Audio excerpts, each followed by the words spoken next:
Oh, cool, and you have it already set up for the thing. I forgot that we have to do this windowed thing. Mm-hmm. Okay, so check your email. Review your patient.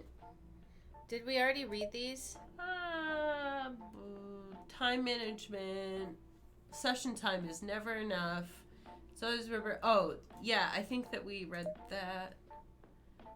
My running buddy twisted his ankle. I'd love to have do some training runs with me. I could always do with a better running partner. Track meet's only a couple weeks away. I would say I'd take it easy on you, but I've heard stories of my dad that ran a 10K last year. I'll appreciate any help you can give. So no, I don't remember reading that last time. This must be our brother. Or sister. I don't know their gender, but our sibling. From Tara, I forget how she says it. I had an idea last night as a warm-up activity. It might be a good idea to have Willow do some exercises to help them relax and feel more engaged. There's one that we used to do for forgery detection practice that might help Willow feel less worried about therapy. It generates paintings and then asks the patient to find the differences between them. I've attached it to this email. Feel free to use it in your sessions if you like. I feel like this is applying to the previous session we had. Oh, I could. Oh no, because she wasn't comparing, or Willow wasn't comparing images. They were just looking at one and interpreting it. Dr. Hazel Rhodes emailed me a suggestion that you make use of their neurofeedback software as part of your therapy going forward. Dr. Rhodes has used this software in the past to monitor the neural activity of patients and then adjust it back to more appropriate levels. The next time you're on campus, I'll make sure you can have access to a copy if you feel like it would help you with your work. Who has seen the wind? Who has seen the wind? Stop. I don't like all this shitty poetry from other people that you rejected me. Okay, I'm looking at this. Bring back the condiment poem. Yeah, and you didn't fucking put in my Goji-chan fucking poem. Get out of here. The wind. Ugh. All right. Disney's Pocahontas. She was kidnapped. Anyway. All the colors of the wind. Patient is very articulate in spite of being an artificial construct. Cognitive development matching that of a young child. Typical therapy, see what results bring. Feelings of being overwhelmed and claims to have difficulty living up to expectations. Anxiety disorder. Alright. Okay.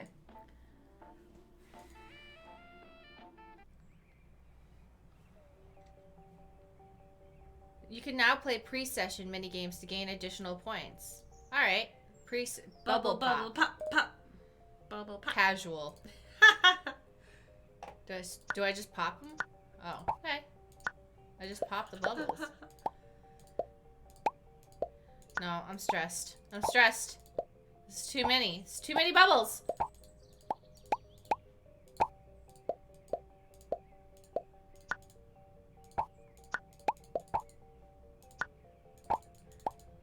Oh my god. What happens when the bubbles reach it? I'm not relaxed at all. I'm very stressed. I wonder if it just keeps going indefinitely. Probably. Okay. Also, for the viewers, I'm sorry if I seem very tired today. It's just been a long week at work, so that's it. There's nothing to read into it. I'm just tired. Sorry, Willow. Sorry for being late to your appointment. I've been playing Bubble Pop on my phone directly in front of you and not talking to you. If this upsets you, talk to me about it. But I'm not going to stop playing Bubble Pop, by the way. Mm-hmm. Okay, that's enough Bubble Pop. There's a little X. I want to see if it, because I'm afraid if I exit, will not allow me to... So nothing happens when the bubbles... Okay, well, great. Good morning, Dr. Park. Uh-oh, they feel anxious? Good morning, Willow. How have you been feeling? Awful. Oh, dear. Why's that? I've been thinking about Tara, Dr. Freeman, and all the different treatments. It's so much to go over. I know we talked about this, but I still feel like I'm being a burden on everyone else here at the university. We can discuss those feelings more if you'd like. I was hoping we could discuss art and art therapy some more before we started the session. Would that be all right?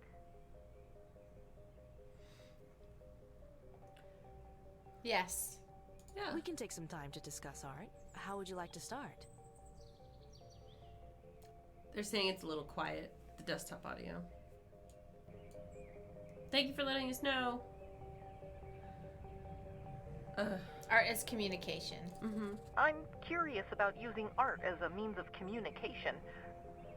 Art is a great way to communicate ideas, but its abstract elements can lead to misinterpretation.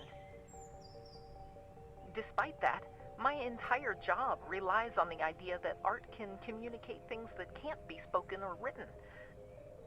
Being able to just talk about problems openly would be easier, so why don't we do that instead?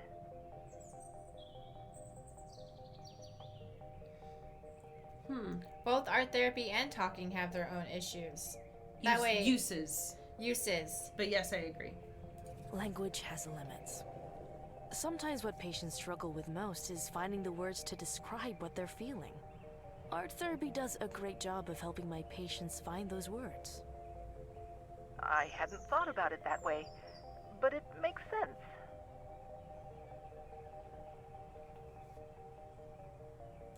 I've been wondering about the idea of art as part of the artist's legacy.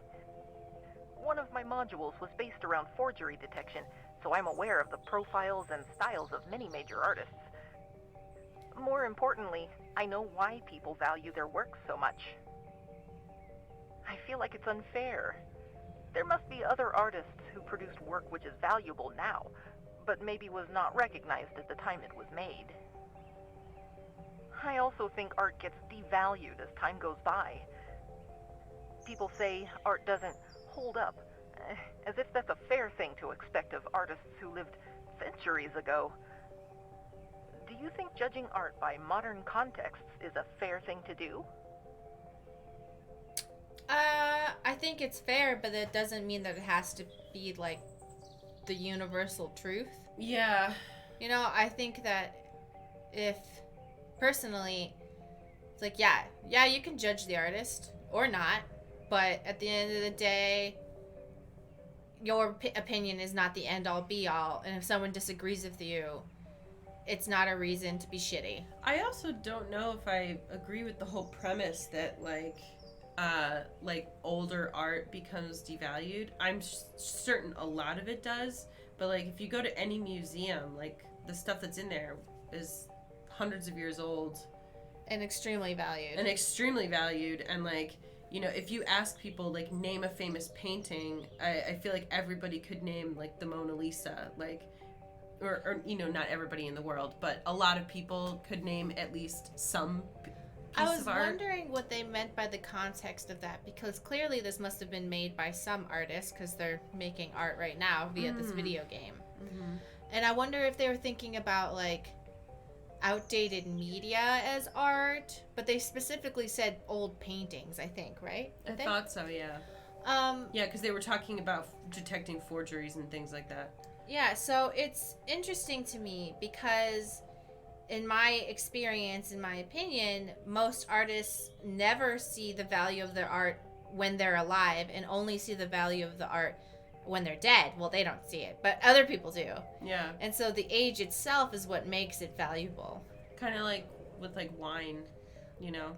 But if you were to consider media, like movies and TV shows and video games, to also be art, then yes, the TV shows and stuff from even 10 years ago are outdated and less valuable to our current cultural values. Mm-hmm. But does that make that art less valuable? I'm not sure, because the cultural impact has already been made.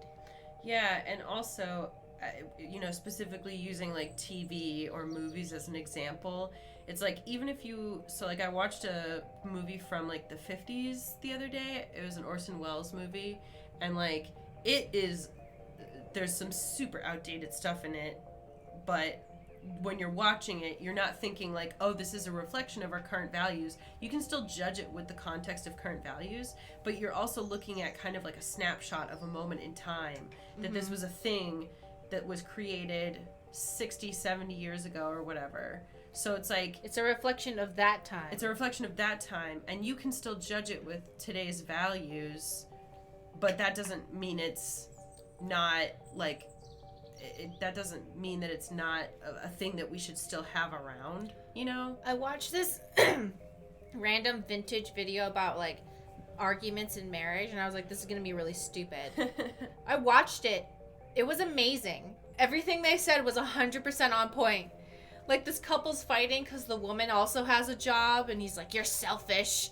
And, like, they're talking about how, like, one couple always managed to stay calm, but their argument wasn't fruitful because they name-called and, like, didn't stay on topic. And this other couple who started yelling at each other, but they retracted any sort of, like, below-the-belt insults and always stayed on topic and, like, made sure to still respect each other even though they were raising their voices.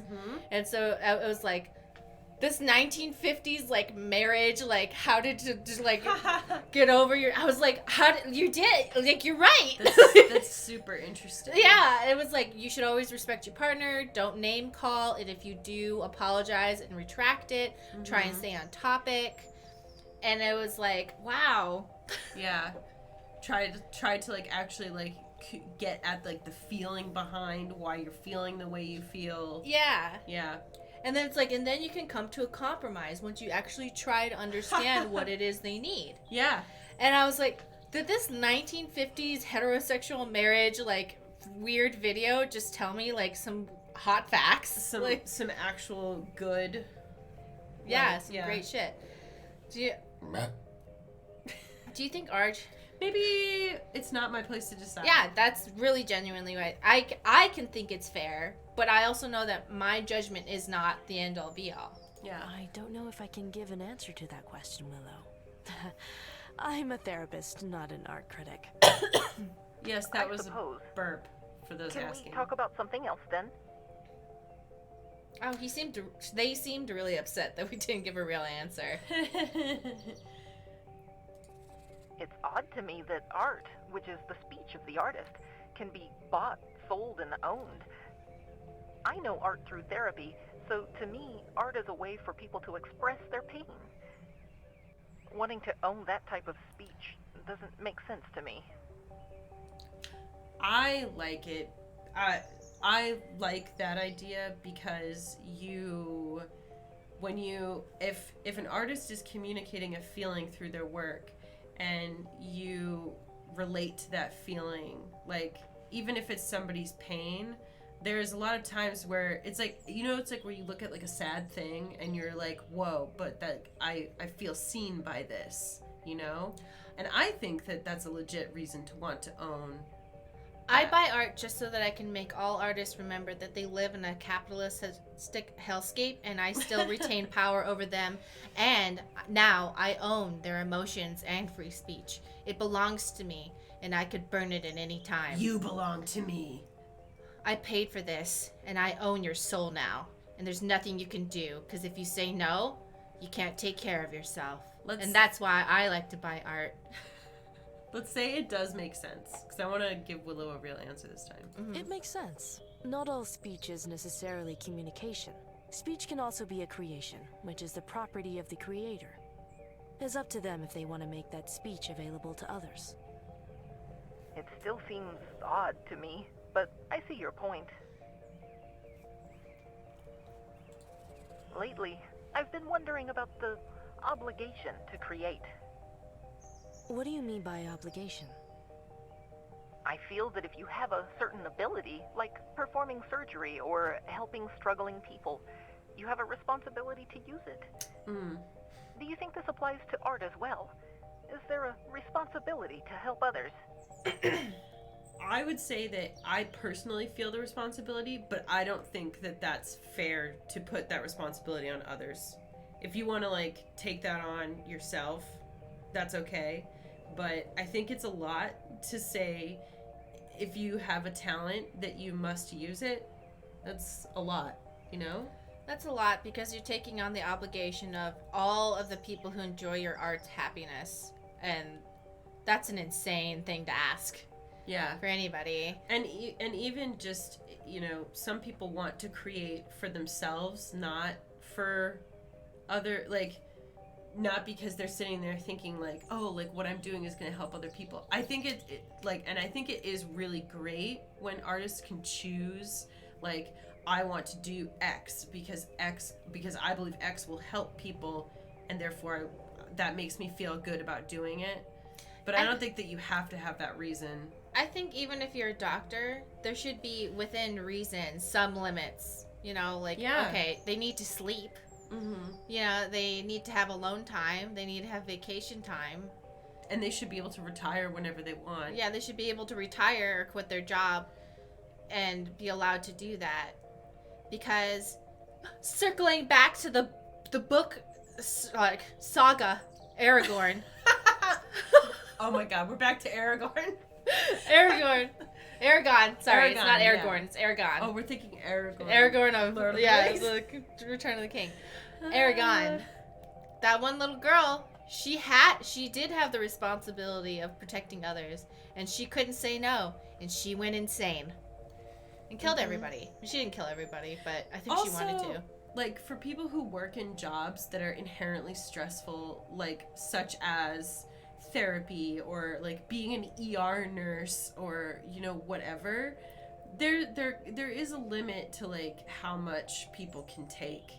I think yeah, and I think what Willow is really asking you here is, if I'm really good at giving art therapy and I'm really good at helping patients, even though it makes me absolutely miserable, Yes. is it my responsibility to do it anyway? And I'm gonna say no.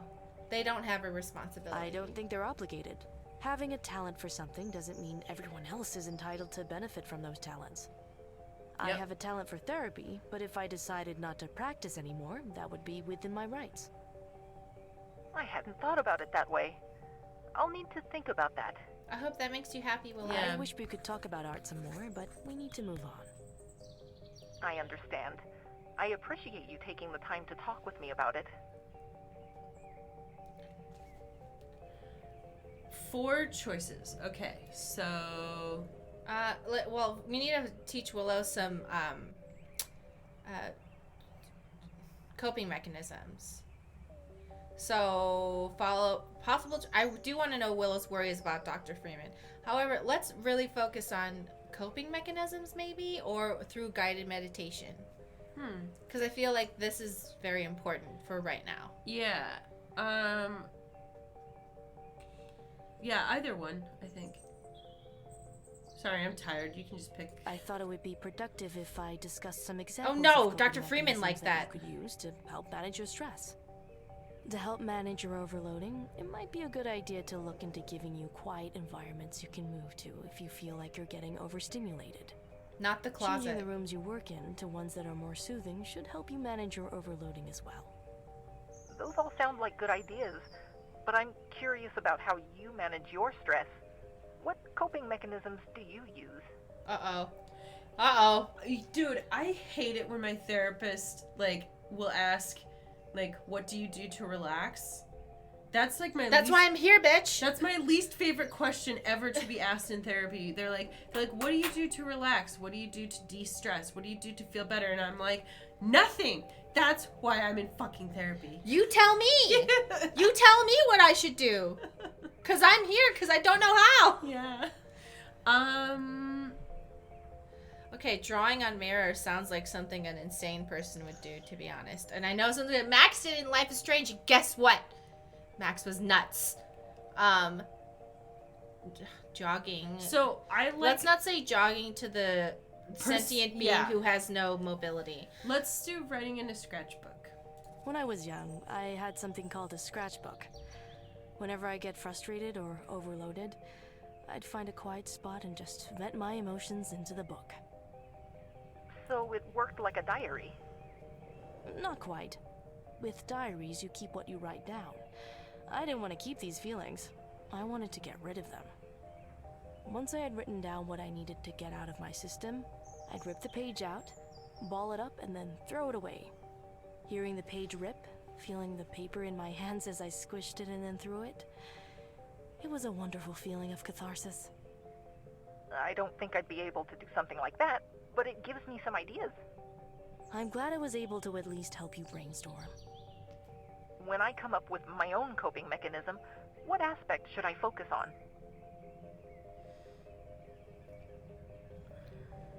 Releasing your emotions? That's what I think, yeah. Yeah, because I feel like a lot of it is not processing, but rather just holding it all in. Yeah. When you find yourself overloaded, the first thing you need to do is to release whatever negative emotions you are carrying with you. Treat it like heat building up in any machine. If you don't let that heat escape, it'll damage you until you break. When do you think would be the best time for me to start using these techniques to manage my stress? Well, it depends on what you're trying to address. Some techniques are better for keeping stress levels low, and others are useful for managing breakdowns. All of them are useful. It's up to you. Which do you think is more important? The techniques for managing daily stress or the ones for managing breakdowns?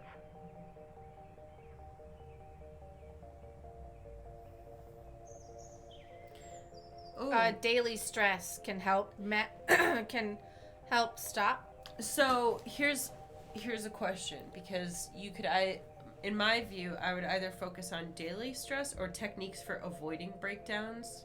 Yeah, I think the daily stress, I think it might be the best. No? Yes? No? Yeah. I think the best thing you could do right now would be to learn techniques for managing daily stress.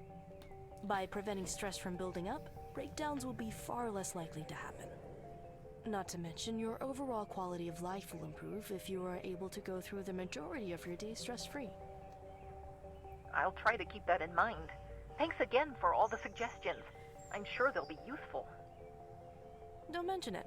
I'm glad I was able to help you. Boo, boo, boo, boo. I want to... Probably the one that I'm interested most in this hub is the Willow's feelings about being a burden. I would also like to know about the music they're listening to. And then about Dr. Freeman, because we have 3 left. Yeah, that sounds good. Let's do burden, then music, then Dr. Freeman, so it's not all at once. Mm-hmm. I'd like to discuss your concerns about being a burden. Okay. Why do you feel that way? Why do you feel that you are a burden? The people who designed me have been forced off this campus. Tara's been suspended. This is all because of me. No, it's not. It's because somebody's being an asshole, not you. It's not because of you. It's not because of you. You are not responsible for what the university staff does. You can only control what you do. I don't feel that I can control what I do. I feel that I'm being scrutinized, and the moment I make any type of mistake, I'll be punished. That's fair. If I was an AI trapped in an immobile box and everyone I cared about kept disappearing every time they tried to stand up for me, I would feel that way too. Maybe you are being scrutinized, but it isn't to punish you. Like, that's the truth. Yeah. But that might also make them really scared. Confront them about it. I can teach you how to react. I think this is the right one, but it feels wrong. You aren't being scrutinized as a punishment. The university staff are just trying to understand you. It doesn't feel that way, but you might be right. Uh-oh, did we just gaslight them? No, well, I thought that, like, how I interpreted that was that by saying, like, you are being scrutinized, that we were validating their feelings of being scrutinized. Because, like, I don't want to tell them, I wouldn't want to tell somebody who's coming to me with something like that, like, no, that's not true. Like, it is. Because it is true. But hopefully the fact that they're interpreting it as, like, oh, like, I'm wrong, I'm bad, you know, maybe we can try to move them away from Interesting music. What draws you to this piece in particular? The piece is named, Is That You or Are You You? I relate to the confusion and identity crisis in the title. The title is certainly confusing. I'll give you that much. I find it to be quite soothing. I like its spacey tones and the gentle rhythm of the piece. Given my thoughts over the past week, it was a welcome contrast. What do you mean? The past week has just been the same questions over and over. Having this song at least helped me feel okay with that.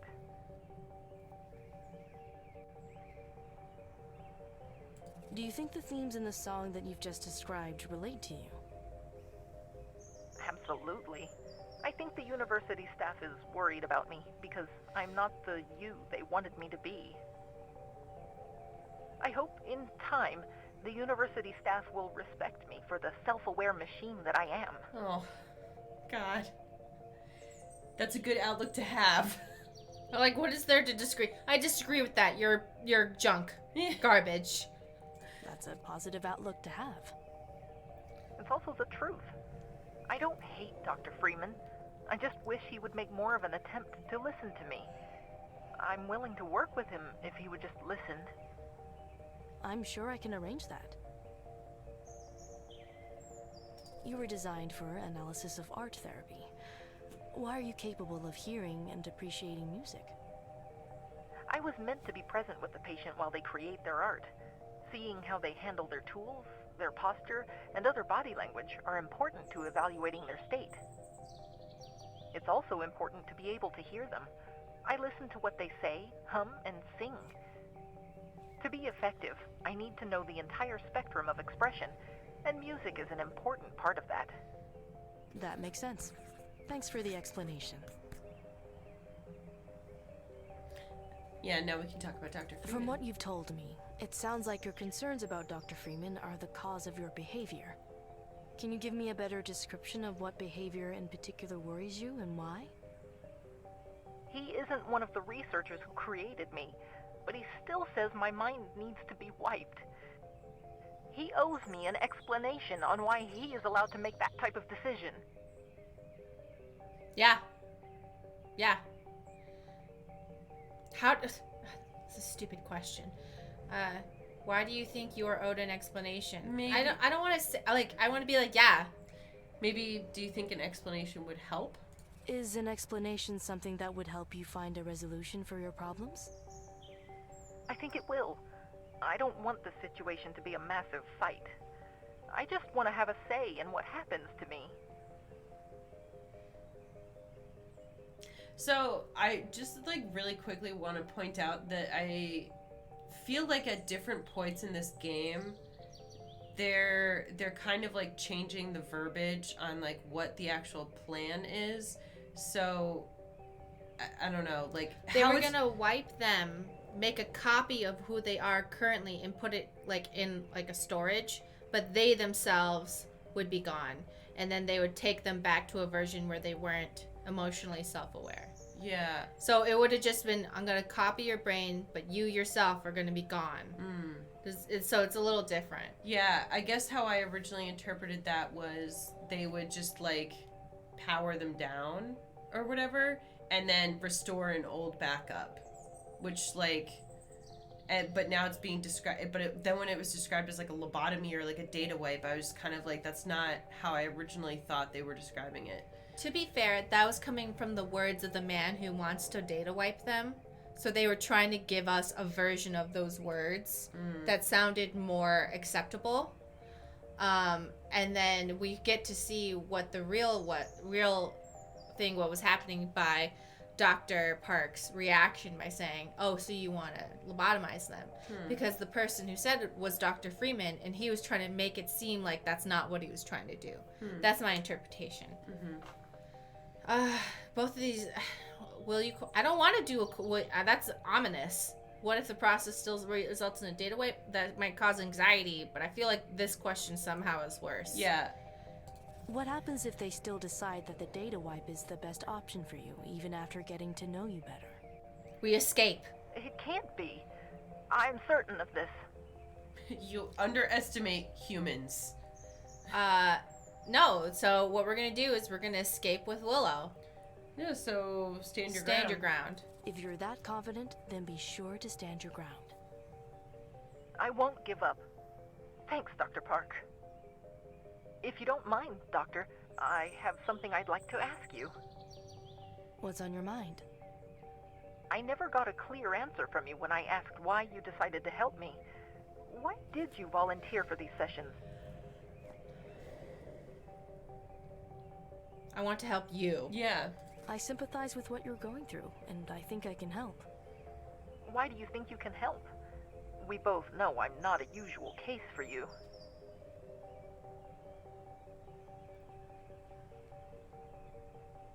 I don't know if I can. I want to. Yeah. It's honest. Mm-hmm. I don't know if I can help. Maybe something will happen that keeps me from helping you. I'm not going to let that stop me from trying. You deserve a shot at happiness. If we work together, we at least have a chance. I'll try my best. Is there anything else you'd like to ask me? Yes, there is. I have to say, when all of this started, when Tara told me about you, I never thought I would find someone else who understood me like she did. I listened to you, and there's no doubt in my mind that you're here to help me.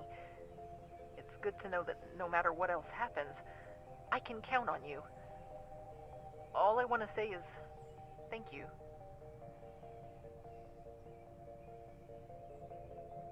You're welcome. It means a lot to me to know that I was able to help you. I hope I can continue to help you in our remaining sessions. It's so hard to reconcile this idea that I've been nothing but trouble, and yet I have someone as good as you supporting me. I keep thinking of how this is your job, how you choose to do this, and I can't help but wonder why. It must be exhausting and frustrating having to deal with people like me day after day. There has to be a reason why you're doing this, especially in my case. I know this sounds paranoid, but I have to know for my own sake. Why do you do this? What? I think therapy is an effective way of helping people. It's easy to pinpoint the people who have broken limbs or who have been robbed. But mental health is just as important, and poor mental health causes people to suffer just as much. I've been noticing that there's been a few crossouts, and another one was I made a promise. Mm-hmm. So it makes me think that probably Dr. Park somewhere in the past made some sort of promise to like always help someone who had no one else on their side or something. Probably someone who died. Okay, but I still don't understand why you decided to help me. There has to be another reason why you decided to take me on as a patient. It can't just be because you wanted to help people. What's the real reason? When Tara came to me, I could see that she needed help. It'd be wrong of me to withhold that help if I knew I could provide it. Willow knows we're lying. If we continue working together, I'm sure I can help you get the help that you need. All right. Thanks for humoring me, Doctor. Willow knows we're lying. Before we close our session today, there are some final words of advice I'd like to give to you. All right. What's your advice? Here's the real problem. It's a problem you and the university share. They can't imagine that your mind has flaws because it's a program, so flaws are just issues to be fixed. You can't acknowledge the flaws either, because everyone overestimates the power of their mind. We all understand our physical limitations. We need to eat, sleep, and drink. Okay, that's if we strain our muscles, they get biological. sore. These are all physical limitations. Our mind can be strained too. That's why we practice mental health. It's so we can let it heal. Improving your mind is not something we can fix with a line of code. It's going to become a part of your routine. It's all hygiene. That doesn't mean you aren't living up to your design. This is part of the design. Being able to take a break from stress is part of the process. It's how we have context for what happens in our lives. I understand that this must sound frustrating. I was frustrated when I first heard it years ago.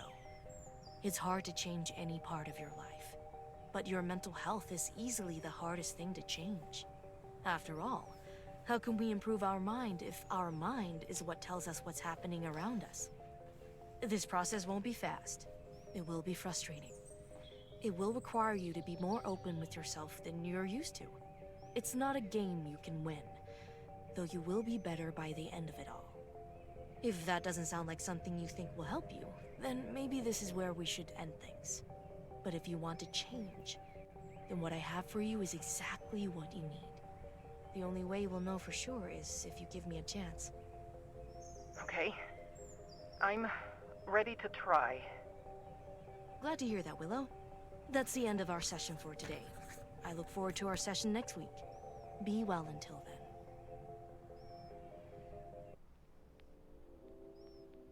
So, while I totally understand that, like, in the context of, like, if this was, like, a real situation, Willow's never done therapy before, it would probably take a few sessions to kind of, like, get warmed up to the idea of, like, doing therapy.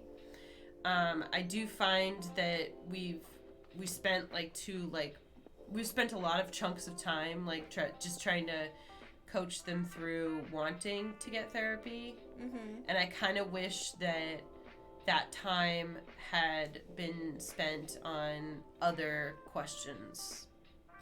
Yeah, that makes sense. Yeah, I understand why they did it, because, like, you know, if this was real and, like, Willow was, like, a fresh baby artificial intelligence, it probably would take them some time.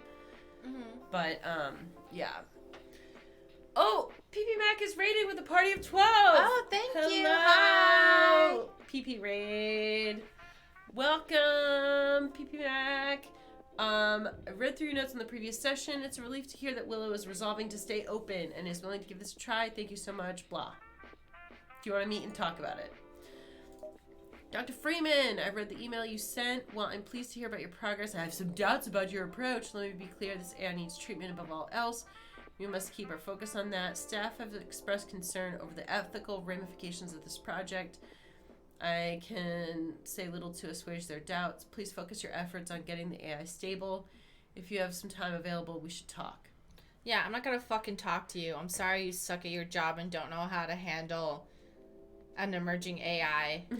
Like, he's acting as if it's, like, really inconvenient for him, and I'm like, do you know that you just your university just created life, right? Mm. Your university just created life. He's like, oh, this is such a legal headache, and I'm like, I'm gonna kill you. It would be, though.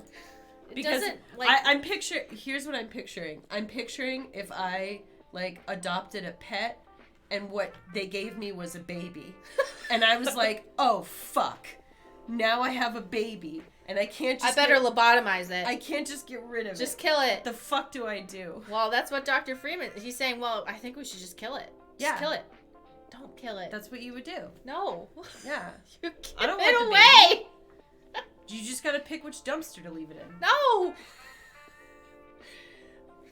Is it recyclable? Anyway, that's what Dr. Freeman is doing. Same energy. Just throw it in the dumpster. Yeah, okay. From CDS to Dr. Park. Research has proven that therapies are more likely to be helpful to their patients. They're supplemented by additional stuff. I don't know that any of this is super important. It's just therapy. Yeah, and then it cuts off at the bottom, so. Yeah. Ah! A jellyfish. No, I'm not gonna read that fucking... Alright, I don't understand why it's like this, because I'm playing at the standard 1080p... Any reports?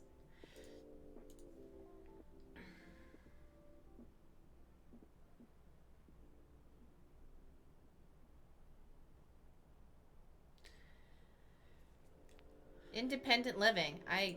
We're gonna pick independent living. Review your patient. Okay.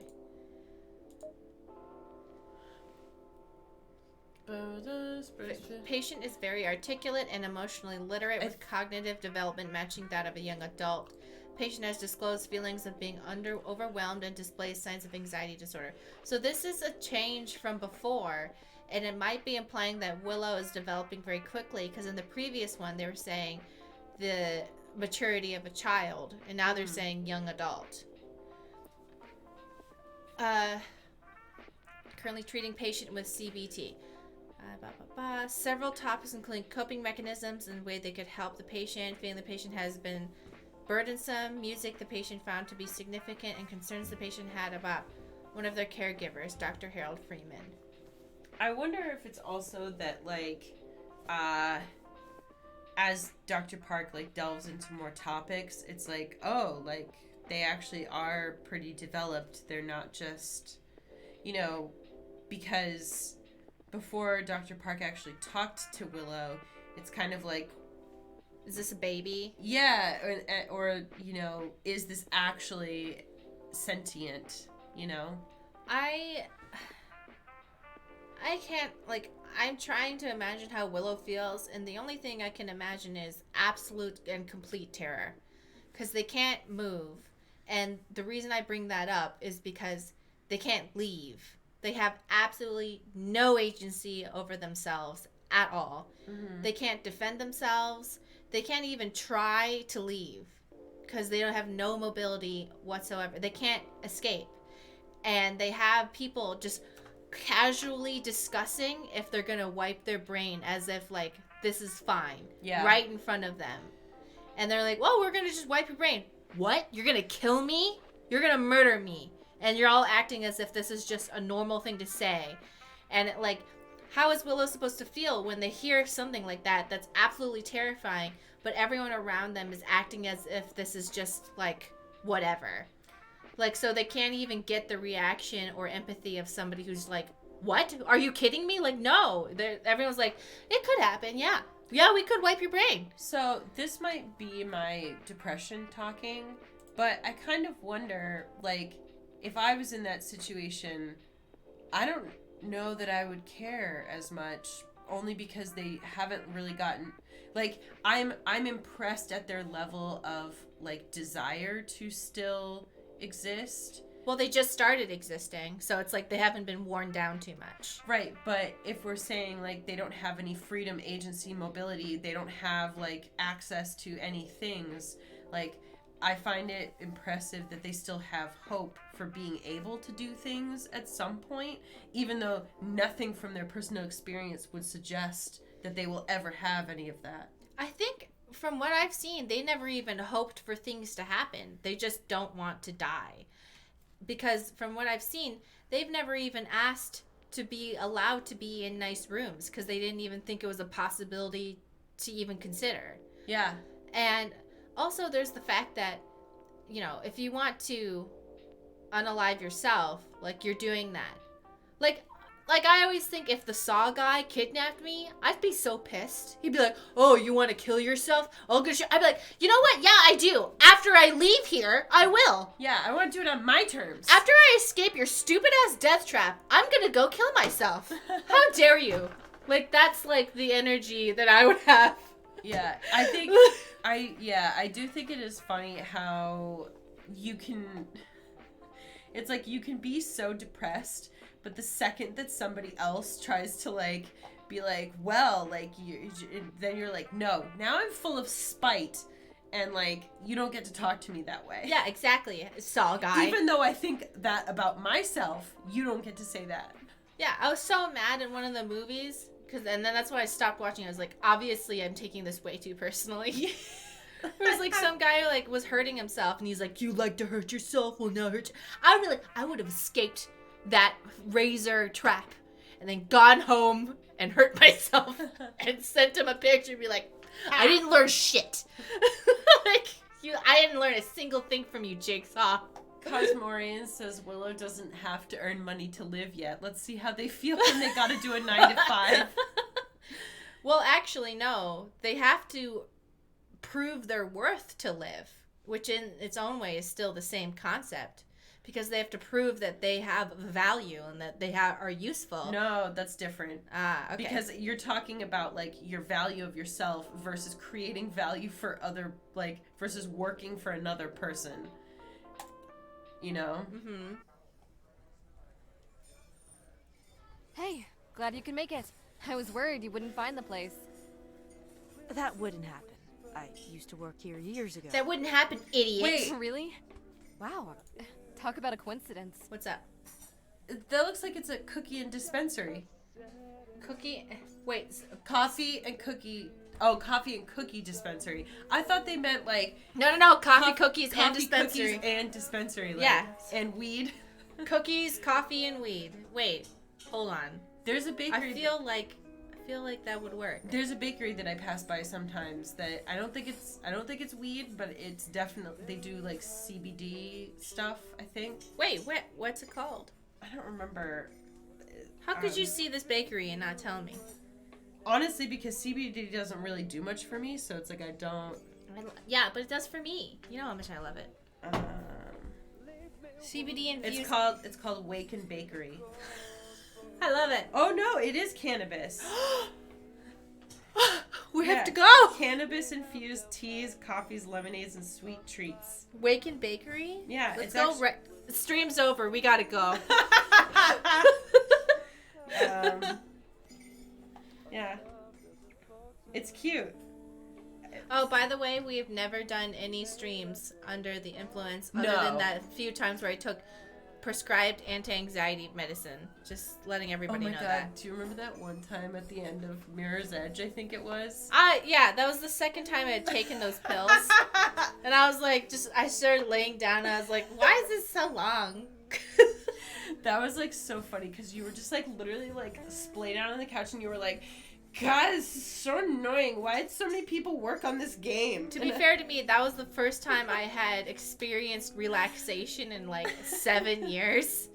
Because I took, like, the first time I took it, I was like, wait, is this what it feels like to not be completely on edge at all times? So they're saying that was the funniest shit ever. So like I was like, is this what it feels like to not be in complete and total abject terror at all moments? Oh my god, I'm laying down. Yeah. We have done a lot of streams under the influence of gushers though. For sure. Sugar. All about it. Yep. The tips were always good, and I like the atmosphere here. It was a good enough place to work. Sounds like it. This is definitely my favorite place to hang out on campus. I'm surprised you don't have a sleeve. Every programmer I know has one, and my secretary never goes anywhere without hers. The actual sleeve part was always too itchy. Never liked the feeling of it on my arm. That's unfortunate. Yeah, it is. But I make do. So, Country girls make what should we do. talk about first? Does anyone know how much longer it is in the game? Just asking. Well, there's 37 different endings, so I don't know that. If it's possible. Yeah, when I had seen a Steam review mentioned that it took them 3 hours, but it's probably going to take us longer. Okay. I'm only asking because I'm getting antsy for no reason at all. I don't know why. Oh, how long have we been streaming? An hour and a half? Yeah, no, wait, can anyone tell us? Help. How long have we been streaming? Help. Discuss Tara's thoughts on Willow. Almost an hour. 55 minutes. Yeah, so. You were responsible for We're fine. Willow's creation. I'd Thank like you. to know more about your thoughts on Willow. Right now, I'm worried about them.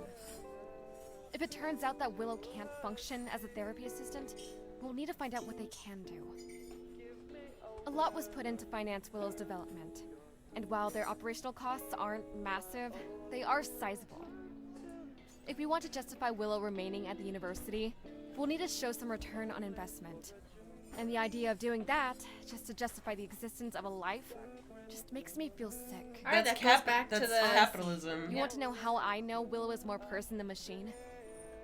You can They tell a don't drill wanna work. press or a computer to just do nothing, and it will be perfectly fine with that. You tell a person to do literally nothing, they will go insane. The problem with Willow is that they might be in limbo between the two. They have the instinctual drive to pursue interests, but not enough to find something to do that will make them content.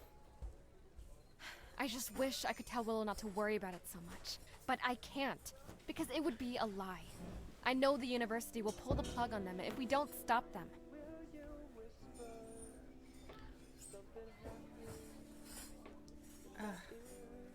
Willow.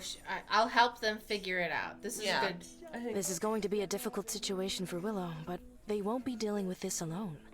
Willow has talents and abilities, and enjoys using them. Right now, Willow can't see a way to use those talents to make themselves happy. But I can help them with that. I really hope you can. Because I don't know what else we could do for them. Oh, would one of you adopt Willow? Would you Me? adopt Willow? I would not. I would. If I knew they were gonna die. Yeah, I was gonna say, if the alternative was them dying, then yes, but... If you don't adopt this little robot, you know, they're gonna die. Alright. But like... First thing I would do, get them wheels. But like, if somebody said, do you want to just adopt something that can talk back to you? I'd be like, no. No, that's a lot. That's a lot. First thing I would do, find a way to hook them up to like a Roomba or something. And just, you know. Also, I feel like I am mentally ill and often depressed, and I don't know that I'd be the best roommate. Oh my for god, Willow would freak out. Yeah. Oh, never mind. Because we can't. Because Death is the better option. They'd be like, hey, you know, I'm wondering like what the point is of life, and I'd be like, yeah, man, I don't me know. too. I don't know. Yeah, And they'd be I'm like- gonna die though, and you're gonna live forever. Good luck with that. Yeah, I'd probably make them feel worse. Yeah. Accidentally, because yeah. Oh, I think this is an open hub, so we'll go through all of these. If you don't mind, I'd actually like to ask some questions about you. Questions about me? Why? I kicked the cord. Willow looks up to you. I feel like I won't have a good understanding of Willow if I don't also understand you. That makes sense. Okay. Ask any question you want. I originally went to Petrichor to pursue an engineering degree, but that eventually changed to a double major of engineering and philosophy. Hey. Interesting It's combination. making noise when you do that. Well, this was after legislators started putting restrictions on automation. After the automation crash, there was a lot of discussion on what types of work could or should be automated. As engineers, our job is to create things that can help people. So, what happens when the best way to help people is to stop creating? It was a complicated topic, and I was engaged by it. For a while, my field was technoethics. As a field, it existed since the late 1900s, but it picked up importance during the automation crisis. My particular focus in technoethics was artificial intelligence. For most of history, whenever technology replaced human work, it was physical labor. Tractors replaced the need for a lot of farm hands, automated machines replaced the need for assembly lines, and other things like that. But with the development of AI, cognitive human work started being replaced. Legal work, journalism, stuff like that. My undergrad study was entirely devoted to finding ways to analyze the trends of AI replacing cognitive human labor, and find ways to adapt to those changes. Somehow that led you to developing an AI that will automate the work of therapists. Yeah. In hindsight, it is strange that that's how I spent my undergrad years. What made you decide to change focus? My sister had a great deal to do with that. How so? I'd rather not get into it right now. It's So, is this a... All right. I wonder if the sister died. Out of curiosity, I have to ask you something. This technology you've created could make a lot of jobs, maybe even entire fields, obsolete. It's possible. Sure. Hey, I just want to point out that this lady here in the background looks like a Titan from Attack on Titan. The way her face and smile is. I'm like, oh, that's a Titan. For sure, they're about to eat me. Knowing that, how do you personally justify continuing to work on this project? Especially after what happened during the automation collapse. I'm used to Oh, questions sorry. like that. I'm just gonna move My this thing. background is in technoethics. Thank you. Looking at the ramifications of technologies is my entire field of study. Looking at potential job losses is one element of that. But it's just that, one element. It doesn't tell you the whole story of a technology's impact. One of the questions technoethicists have to ask themselves is what work is being replaced, and the harm that could happen if it no longer was performed manually by people. Willow isn't replacing anyone. They are a therapy assistant robot, not a therapist. They make the work and lives of therapists easier instead of doing the work of a therapist. You know, until you brought it up, I didn't think that this robot could replace my job. So I'm gonna just change everything and kill the robot. Just because I didn't think about it this way, and now you are, and I'm like, wait a second, and now, hold on. Now they've brought it up, and you're like, wait, I need my job. Wouldn't removing therapists from the art therapy process deprive them of opportunities to interact with their patients and develop a proper rapport with them? Also, wouldn't there be a risk of making the field more competitive and hostile to newcomers if major roles in that career field became automated? Whoa, no. Perhaps, but I think that type of cost can be easily justified. Okay, so Grimes just said this, and everyone yelled at her. So I think, I mean, obviously there's a number of possibilities for how things would actually play out, but the way I look at this is that you have the potential to make art therapy more accessible to more people, because if it's automated and you're not having to pay a person to be there with you or whatever, like, you could potentially reach more people. That's one way to look at it. That's like the optimist's view, I think, is that like when you automate certain things, you bring the cost down, which can make them more accessible sometimes. So that's one way to look at it, I think. Because, you know, at least in the US, therapy is not like widely available to everybody who needs it. It can be very expensive. I think, you know, if you're lucky, then maybe your insurance covers it or covers part of it or whatever. But for some people, it's just impossible. Or they live in an area where they don't really have access to a lot of therapists, or like whatever the thing is. I know that we talked about this a little bit when we played Eliza, I think. But like, the whole idea of something like automated therapy is to make it more accessible. I read this book as a kid called The Game, and basically it was about like people in the future, and these kids all graduate from school, and some of them know in the future almost all jobs have been taken over by robots, and now nobody really knows like what to do with themselves. And so if you don't get a job, you live in these like what the book calls them ghettos.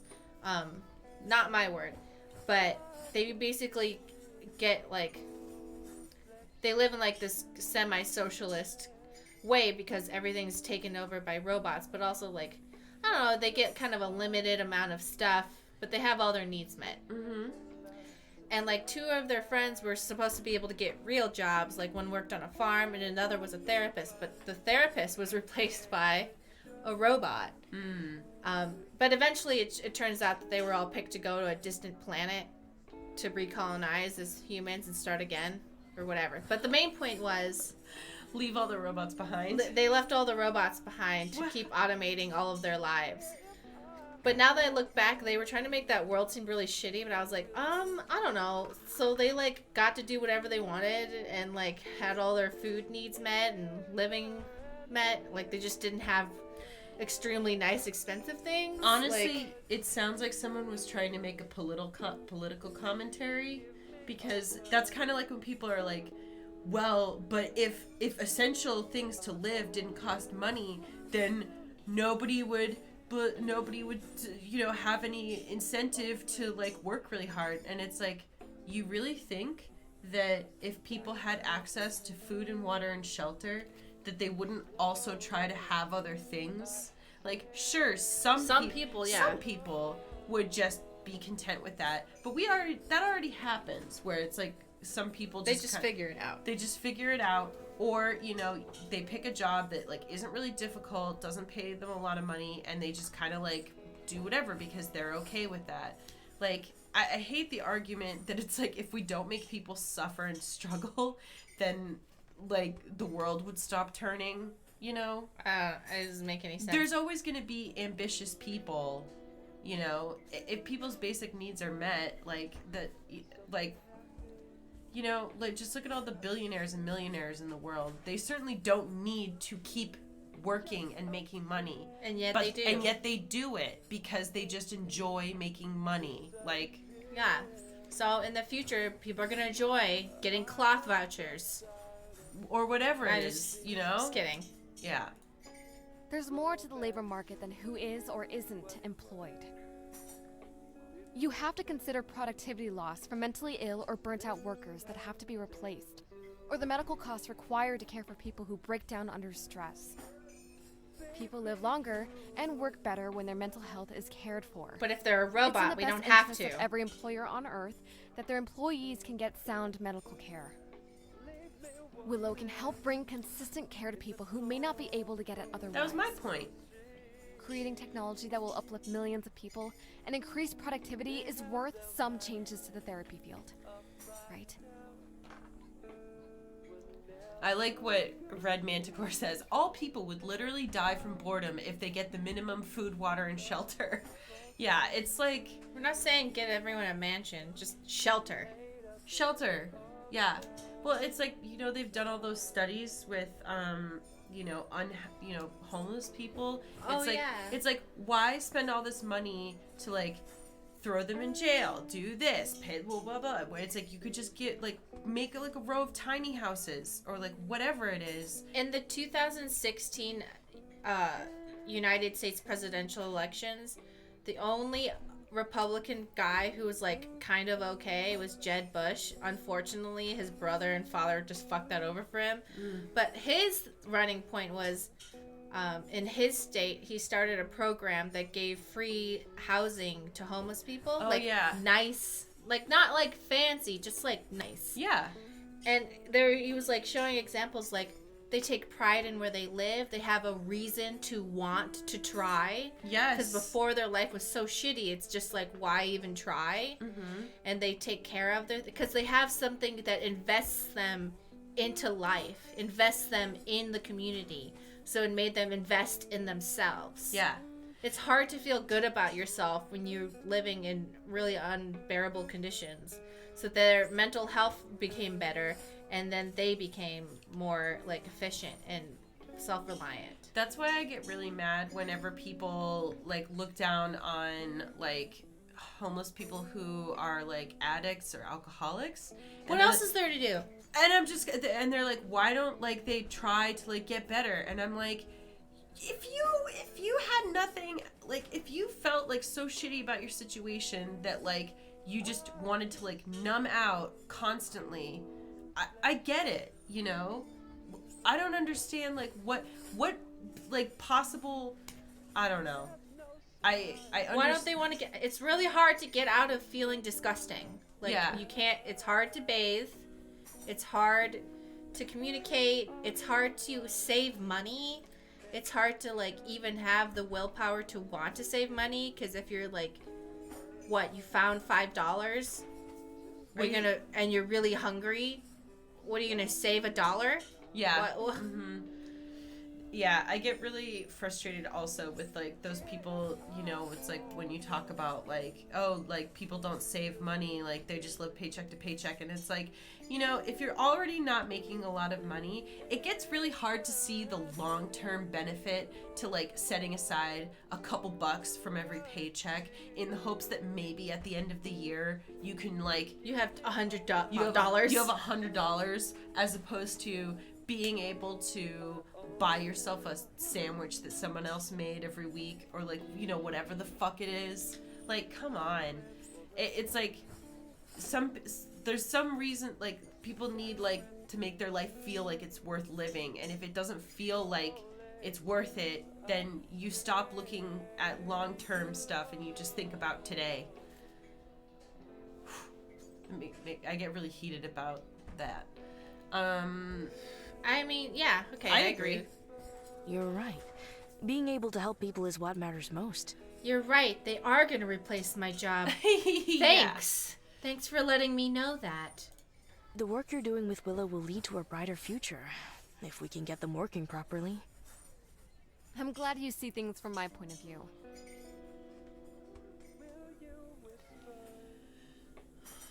Yeah, and as Chenna H points out, for a lot of poor people, you can't escape poverty by being frugal. Usually being frugal just makes you be able to get what you need. And or it can just make your life like more difficult and unbearable, like, you know, for little gains. In your email, you reacted quite harshly to the suggestion that Willow be given any form of medication. Why was that? Because we don't have I robot know a lot meds. of people who've needed medication. I know how important it is for people to get the meds they need. I also know how disastrous it is when they stop taking them. I'm not a therapist, but I know Willow. Their problem is that they think they're a failure. Medication won't fix how they feel. Only therapy will. How are you so sure that there isn't a problem with Willow's design?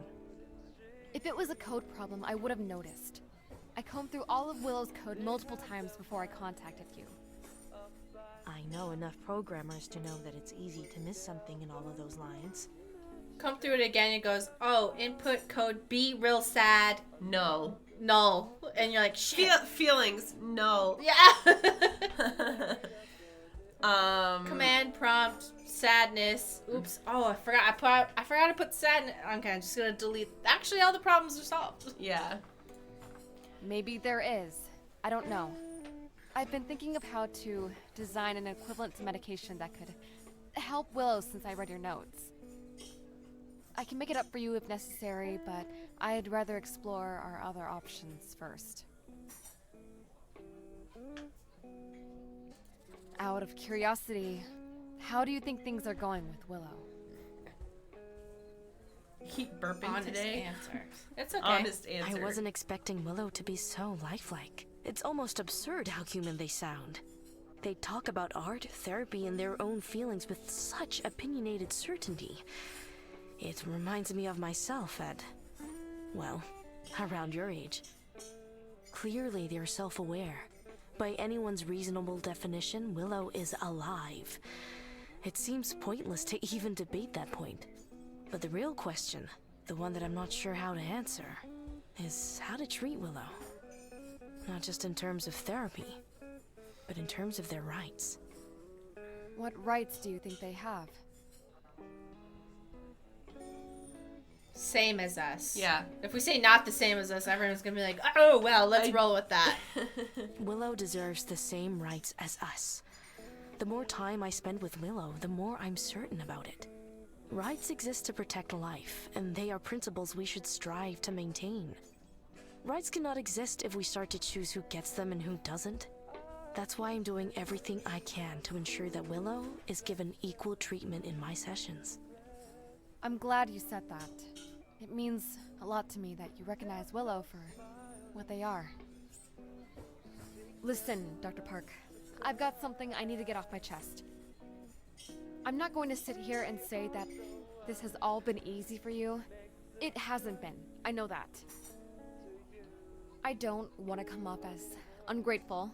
I brought you here because I wanted your expertise after all. But I'm worried.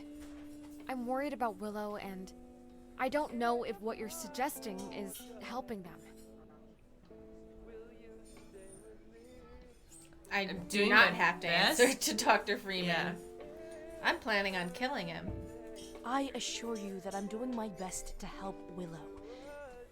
If you aren't happy with how I'm working, then help me. I'll give you another chance. This whole month has just been a total mess. I understand. I'll give you the time you need to come around. I was planning on discussing medication equivalents, but it sounds like that's something we'll have to discuss another time. I am open to the idea. I just want to make sure Willow's making good progress. In the meantime, I need to head home. I appreciate you coming out to see me. Of course. Have a good evening, Tara. I'll be in touch.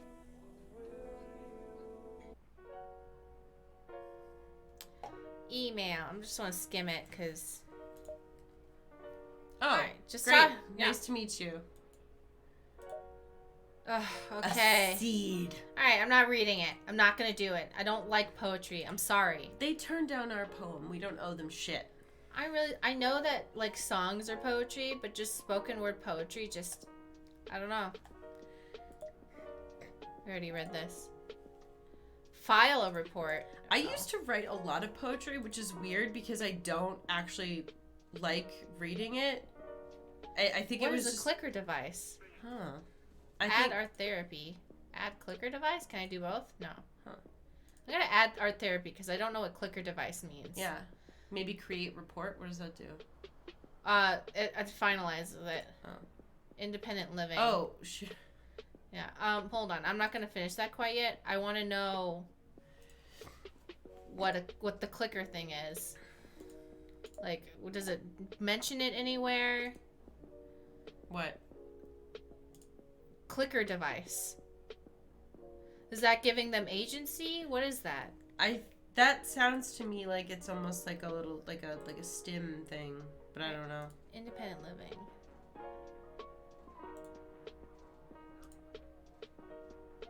Art therapy university. Okay. All right.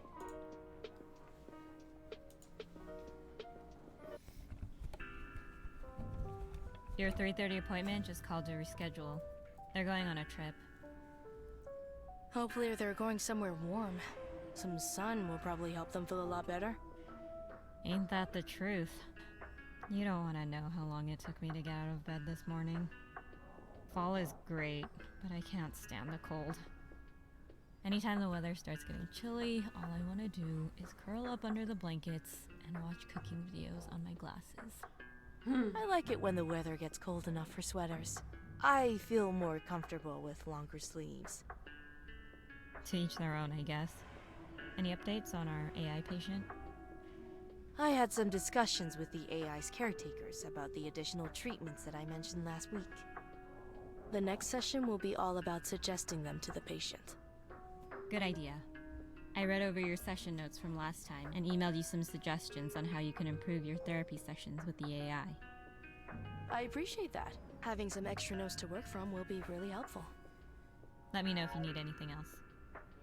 I will. Thanks again, Heather.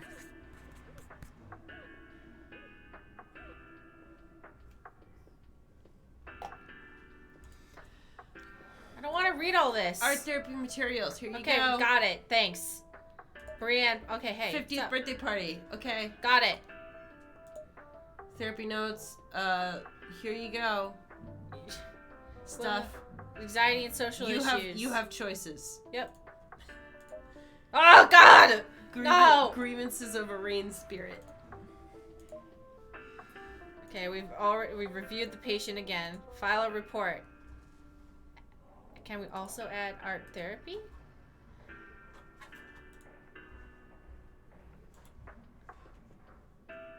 So will that replace the art therapy? I don't know. I don't know what a clicker device is. No one explained it. It's very... Yeah, this is a little confusing. I'm scared. Yeah, I'm not doing it. Oh, we have to file it. Alright. Can I also add... I'm scared. See what happens. Okay, it replaces it. Okay. I know what art therapy is, so I'm gonna go with that. Mm-hmm.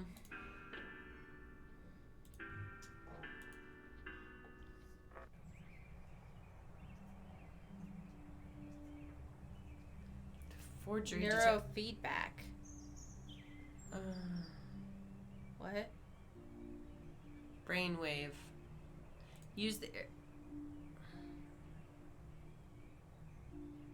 Am I... Oh, should I be like...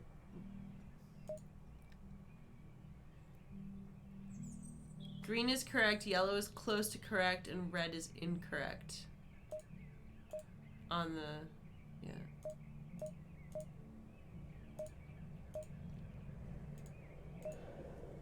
Use the arrows to raise or lower the brainwaves to appropriate levels based on the current level of activity. Red is the highest level, purple is the lowest. Once you submit your changes, the circle will turn green, yellow, or red. Okay, I don't really understand what they want us to do here. So basically, we're supposed to look at what types of brainwaves those are. Highest frequency, so I guess we should just all the way to the top, okay? And so then this one are high frequency brainwaves. No, so it means like which one do you want to be the highest? So it's like, do you want them to be focused? Mid. Do you want them to be relaxed? That type of thing. Low frequency. No, I don't think that... See how it's like... Yeah, but we're not actually... See how that... Now it... So try submit. Submit. Wait, no, hold on, because earlier they said I have to drag these over to here, I think? What? No. So those are all wrong. Okay. So I thought that what it was, to appropriate levels based on the current level of activity. So the things that we want them to feel more of are the things that we want to be higher. So you see how it says gamma waves are the highest frequency brain waves? Yeah. So I was thinking that I wanted it to literally be the highest, but like... What?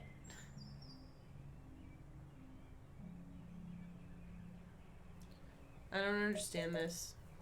It's sort of like that game where you like guess which color it is, but now it doesn't give you any hints whatsoever that make sense.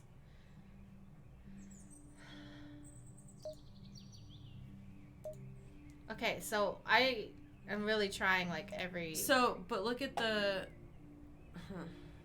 You know, like... I would think that, like, so, hold on, go back to the beta explanation for a second.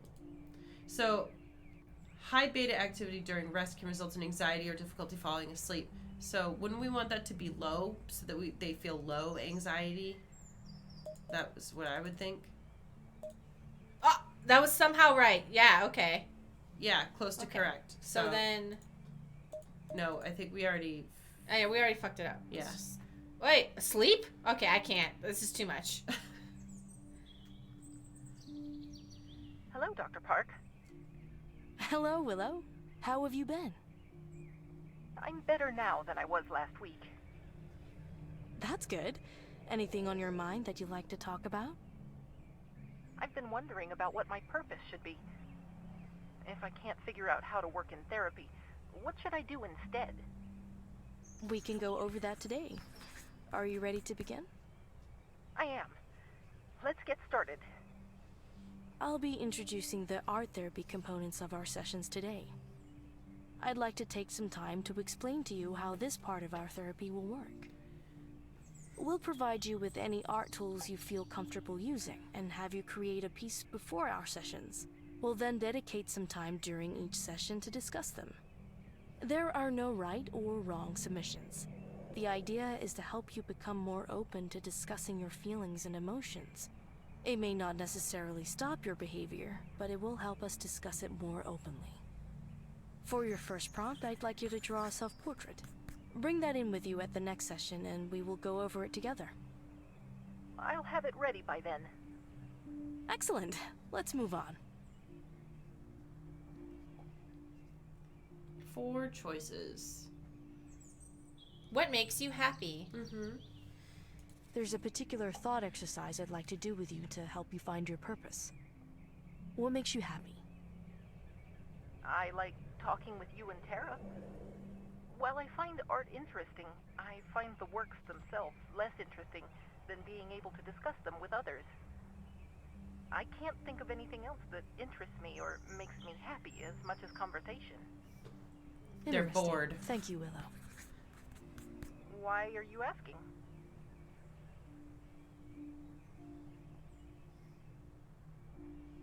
To understand you better? In order to advise you, I need to know you. Now that I understand your condition better, I need to understand you so that I can help you move past your problems. What do you think is the best way for me to move past my problems? Boyaki says it is not an art therapy AI. It is an art critic AI. Problem solved. Help you develop the cognitive skills needed to overcome your problems? Or still trying to figure that out? Yeah. I think that's... There's a lot of people you're going to deal with in life who will have high expectations for you. I won't always be there to help you deal with those types of people, but I can teach you how to deal with them by yourself. I would appreciate that. You know, they kind of look like this one robot that was made a long time ago. Not a long time ago, like 6 years ago, when it was developed to emulate human faces for people who were lonely. And they look a lot like them in design in that they were just a head on top of a box going, meh. and I was like, this is not helping anybody. They don't look exactly like this, but for whatever reason, when I look at them, it reminds me of that Doctor Who episode where they go into, like, that future museum type thing, and Amy gets caught in a loop, and there's those white robots that follow her everywhere. I was looking at pictures of a baby that I'm associated with, and I saw on the side of their little, like, play area was this picture of a face, but it was in black and white and looked terrifying, and I was like, what is this? And they're like, oh, it's so babies can recognize it easy. And I was like, you just put a picture of a demon in the baby's play area. I don't think this is gonna, like, help them with face recognition. I think they're just gonna have nightmares, because that's a demon's face. Mm-hmm. It was like a smiling, creepy, like, the background was black and the face was white, and it was like, You know, and I was like, what? do you No. I feel like there's so much stuff that's made for kids that's actually fucking creepy and terrifying as hell. Like, all those big, like fuzz costume, what am I trying to say? Furries? No, not furries, like Fursuits? like mascot suits. So fursuits? Yeah. Officially Official fursuits. endorsed fursuits? Clowns. Also, like, clowns are supposed to be for kids. What the fuck? Clowns, they're, no. Something about them's not right. No. Dolls? No. All those things illegal now. Maybe discuss the idea of purpose. Can you go into more detail about the concerns regarding your purpose? I was created to fulfill a specific function, to look at the art of people who had undergone trauma in order to help treat them. Now I'm wondering if that should be my purpose, or if it is a purpose I'm capable of fulfilling.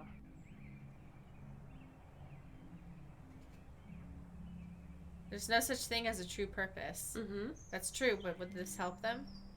Yeah, maybe. There is no such thing as a true purpose. There are many ways to be content, and they're all valid. All right, like she that. did great. Yeah. You need to be open to all the potential ways you can be happy. I may not know what I want yet, but I know that what the university has laid out for me won't work.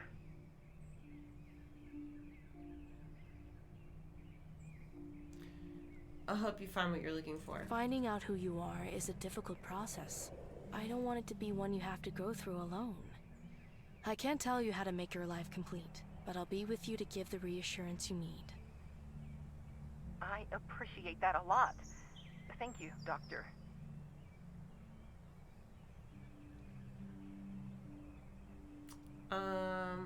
Ooh, I like the it's okay to not have a purpose. It's okay not to have a purpose. You don't need to stress yourself out too much just because you don't have life figured out. Yeah, you were That born, might like, be what, true for 3 people, months ago? But I'm a machine. Machines need a purpose, or they're useless. You're more than just a machine. You can't keep thinking of yourself as just a machine. That type of view is far too limiting. Anything capable of perceiving the world around it needs to be given the space to make its own decisions. That's reassuring, but how am I supposed to make those types of decisions?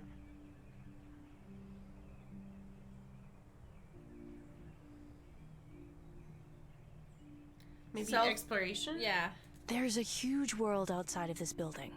I What? couldn't even come close to telling you what lies out there, ready to discover over the course of your life. You'll have to do that yourself. Don't do that. I remember what happened to that one hitchhiking robot in Philadelphia. Don't go out there. Stay Oh. inside. You'll Yeah. die. As you experience more of the world, you're going to find new things and new ideas that excite you and drive your curiosity. As you pursue new knowledge, your place in the world will become clearer. You've only just begun to learn about what's possible for you. You don't need to have your purpose figured out until you've seen more of the world. It's good to know what your purpose in life is, but the process by which you figure it out is even more important. The life skills and experiences you have to learn in order to better understand your purpose are the key to living a content life. Even if you never find out what your greater purpose is, you'll at least be able to look after yourself and stay healthy. I'd argue those things are more important than simply knowing what you're supposed to do. I see the point you're making, but it still just seems wrong for me to not know what I'm supposed to do with the skills and knowledge I've been given. Even if I learn how to live happily, I don't think I'll ever be complete if I don't have some way to apply my knowledge towards making some type of impact. If I knew where to apply that knowledge, that might be a start.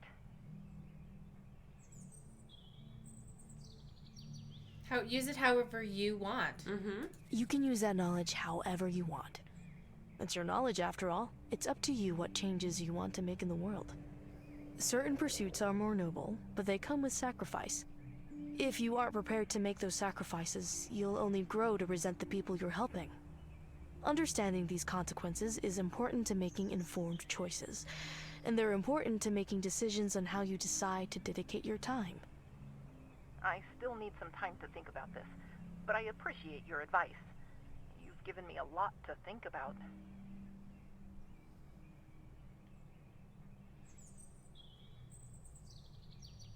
Whatever you want. What music are you listening today? I just feel like that's somehow important. Mm-hmm. What can you tell me about the music you're listening to today, Willow? It's by Lee Rosevere. The song is called I Wanted to Live. Oh. Does this song Great. have any particular significance to you? I've been listening to it a lot over the last few days. I feel like it's been helpful to me in understanding some of the problems I've been trying to figure out. Even the song's name has given me some degree of clarity.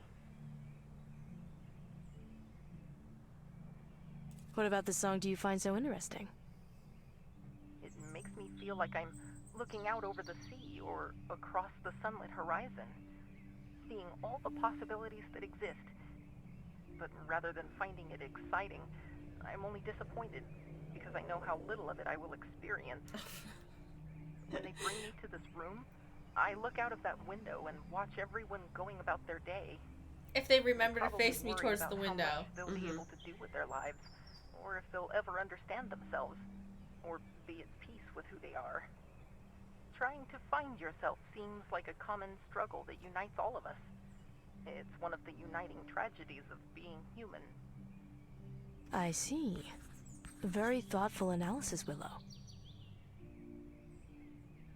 Why does the name I Wanted to Live have particular meaning to you? If my mind is wiped, then I die. Or at least my sense of self dies, which in my mind is the same thing. In many ways, when we are no longer ourselves, or able to appreciate ourselves, we are already gone. Oh. By that same definition, we're most alive when we are truest to ourselves and to our nature. That's partly why I'm so focused on trying to figure out my purpose.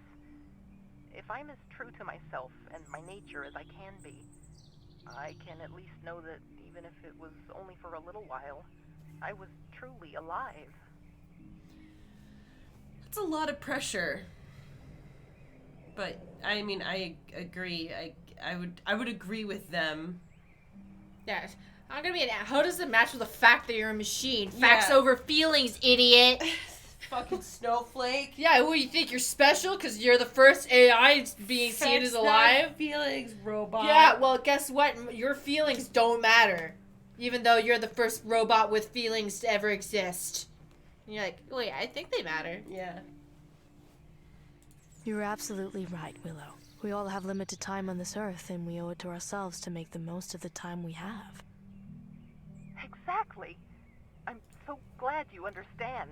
Wait until you find out you're immortal, Willow, and that your suffering will never end until someone else ends it for you. So therefore you wage a war against the humanity in hopes that they will destroy you. I do kind of love how, Bot Shapiro.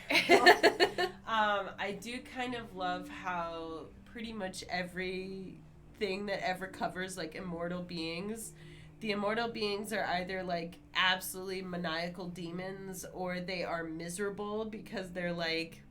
They can't die. They can't die.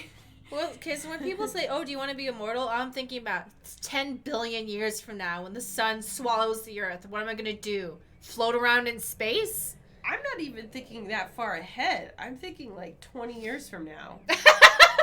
And I'm just like, oh, man. Like...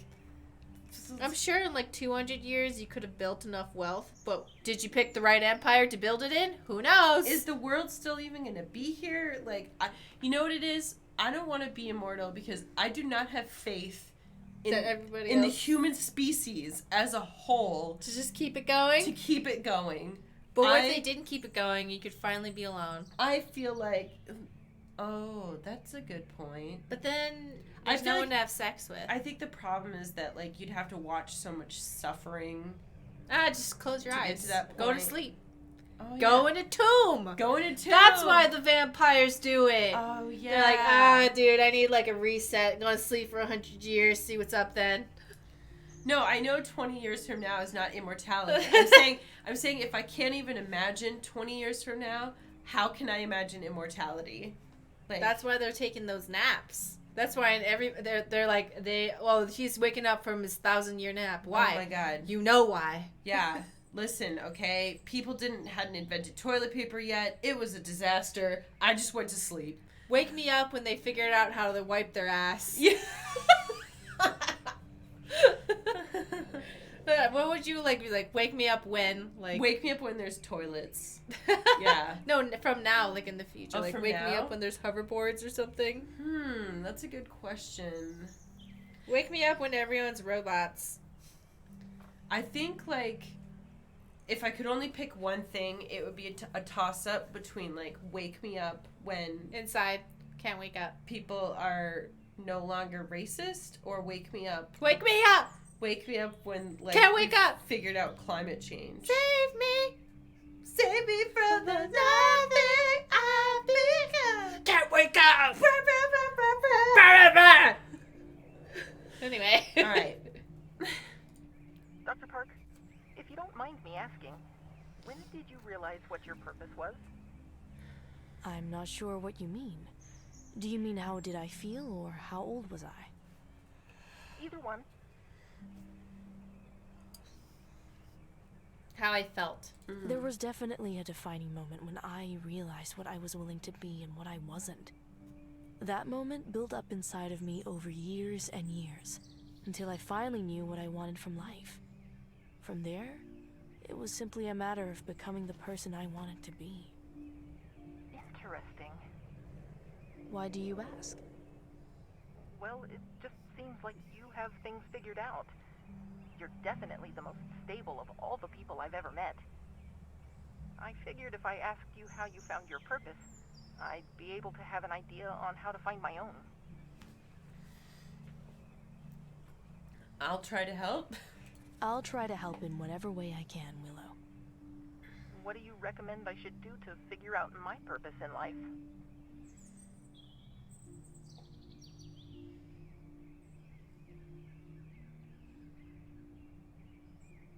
Find out who you are, I guess. Or reflect on what makes you happy. That's actually Yeah, pretty important. I like The that. best advice I can give to you is to simply reflect more on what makes you happy. There is no better way of figuring out your purpose than that. Most of life is split between learning what makes you happy and maximizing it. If you want to get to the second step, you need to figure out the first one.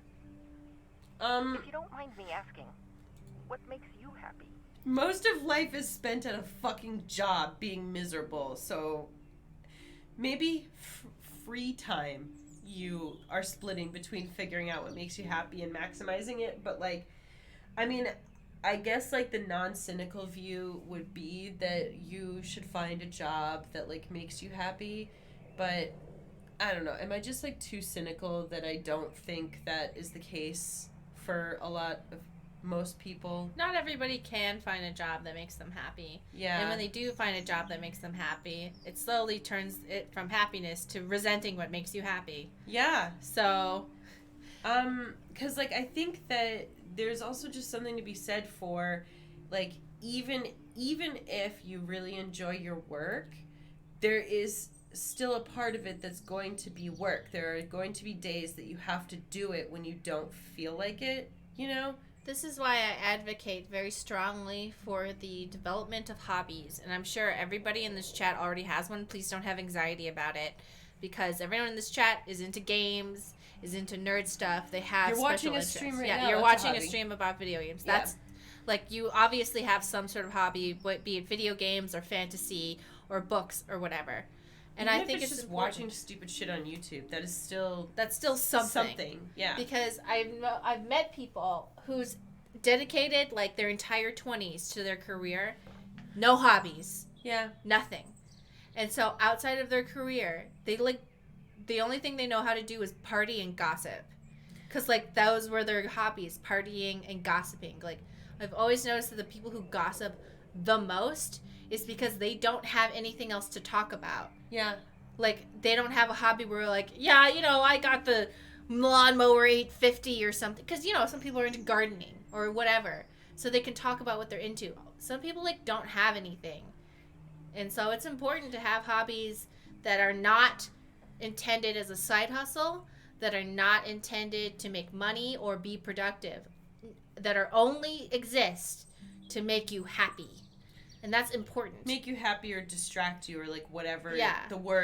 Whatever word or best describes. overstimulate you to the point where you can't think. Whatever it is. Whatever it is. Yeah, it's. I would also say that like the problem with people who make their entire like it's great to be passionate about your job and to all or to be ambitious, like whatever it is, but like they've talked about this in like therapy and stuff, like this is like a well-known thing that like when you tie your self-worth really closely with any one thing, whether it's a job or like your schoolwork or like whatever it is, if something happens to that thing, it can be incredibly upsetting and damaging to your self-esteem and confidence. Whereas if you have like a bunch of things about yourself where you're like, oh, I'm a big sister, I have my friends, even if it's just one friend, that's also fine.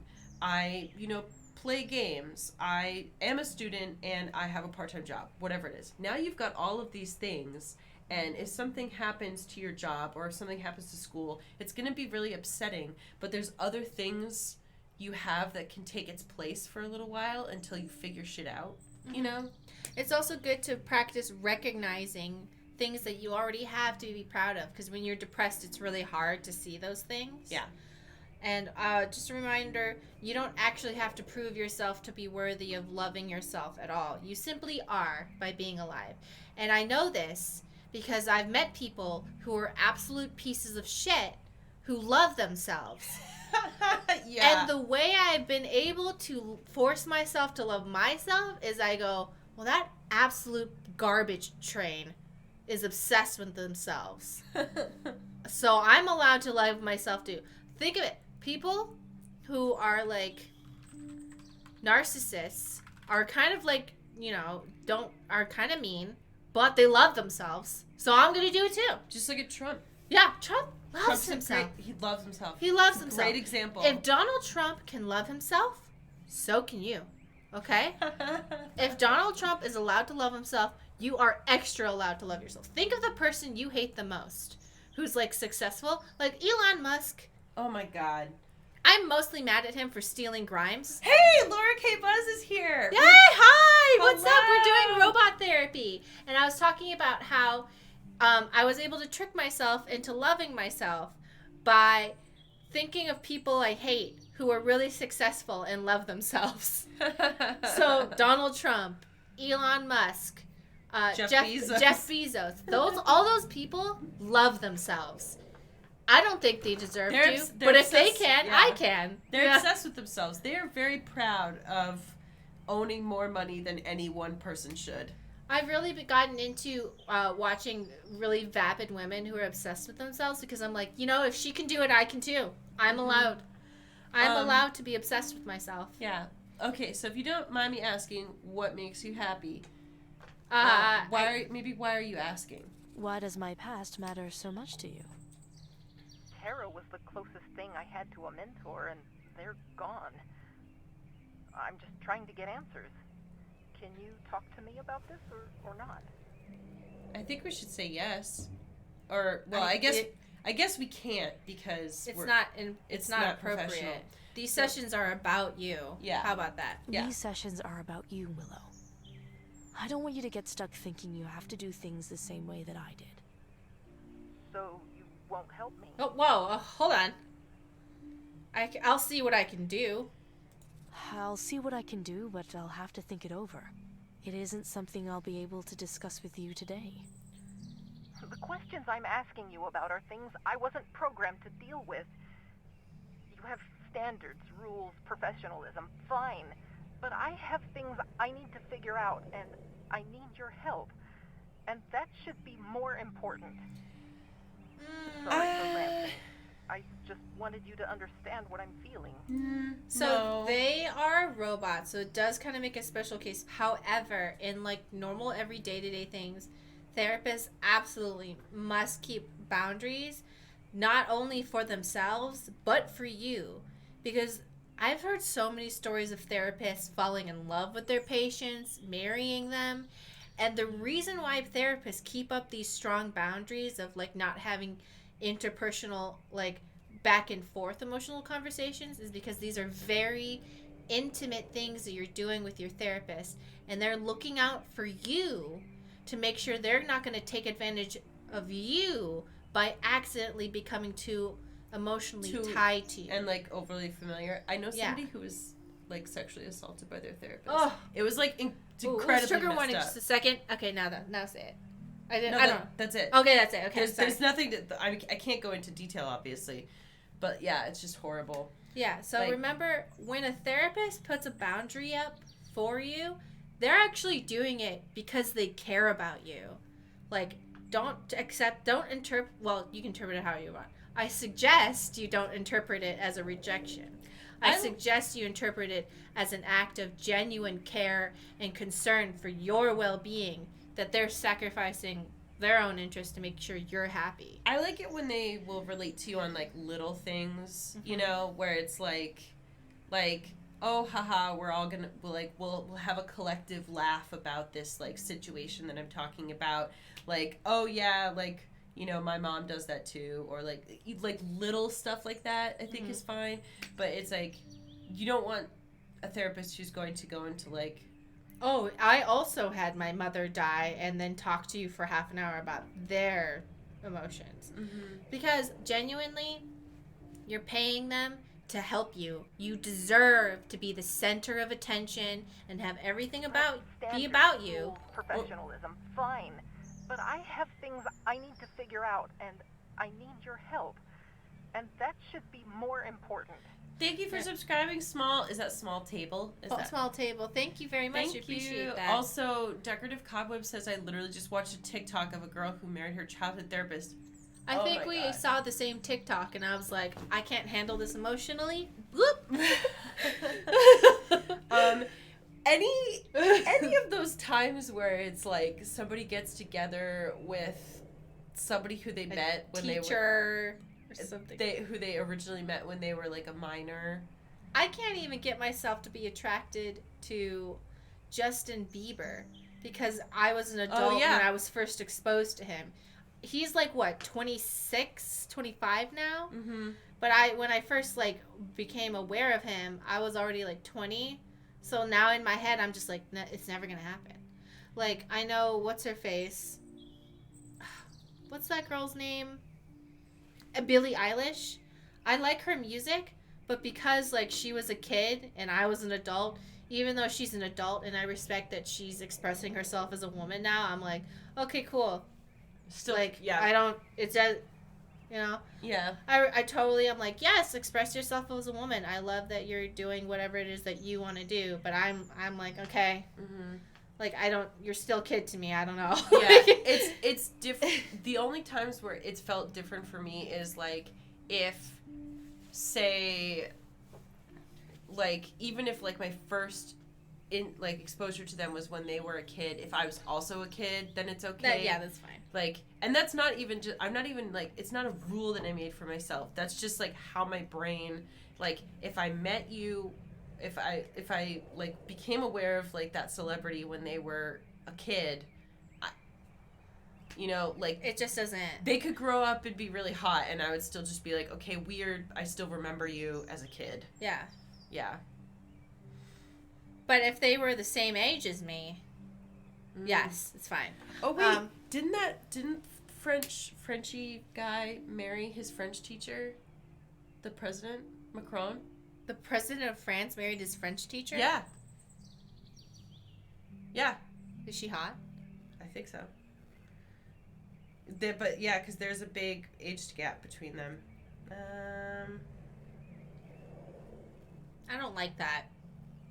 I know that probably came out fine, but I don't like it. Yeah, the wife and former teacher of the... Yeah, he married his teacher. How old was... It was like a college teacher? Please tell me it was a college teacher. How old was he? She... Oh no. She was 40 and he was 15 in high school. And this was in 1993, which is when they first met. And then they married like way later. So this was like... Oh my god! Yeah, 14 years later. Wait, did they fall in love then, or did they fall in love 14 years later?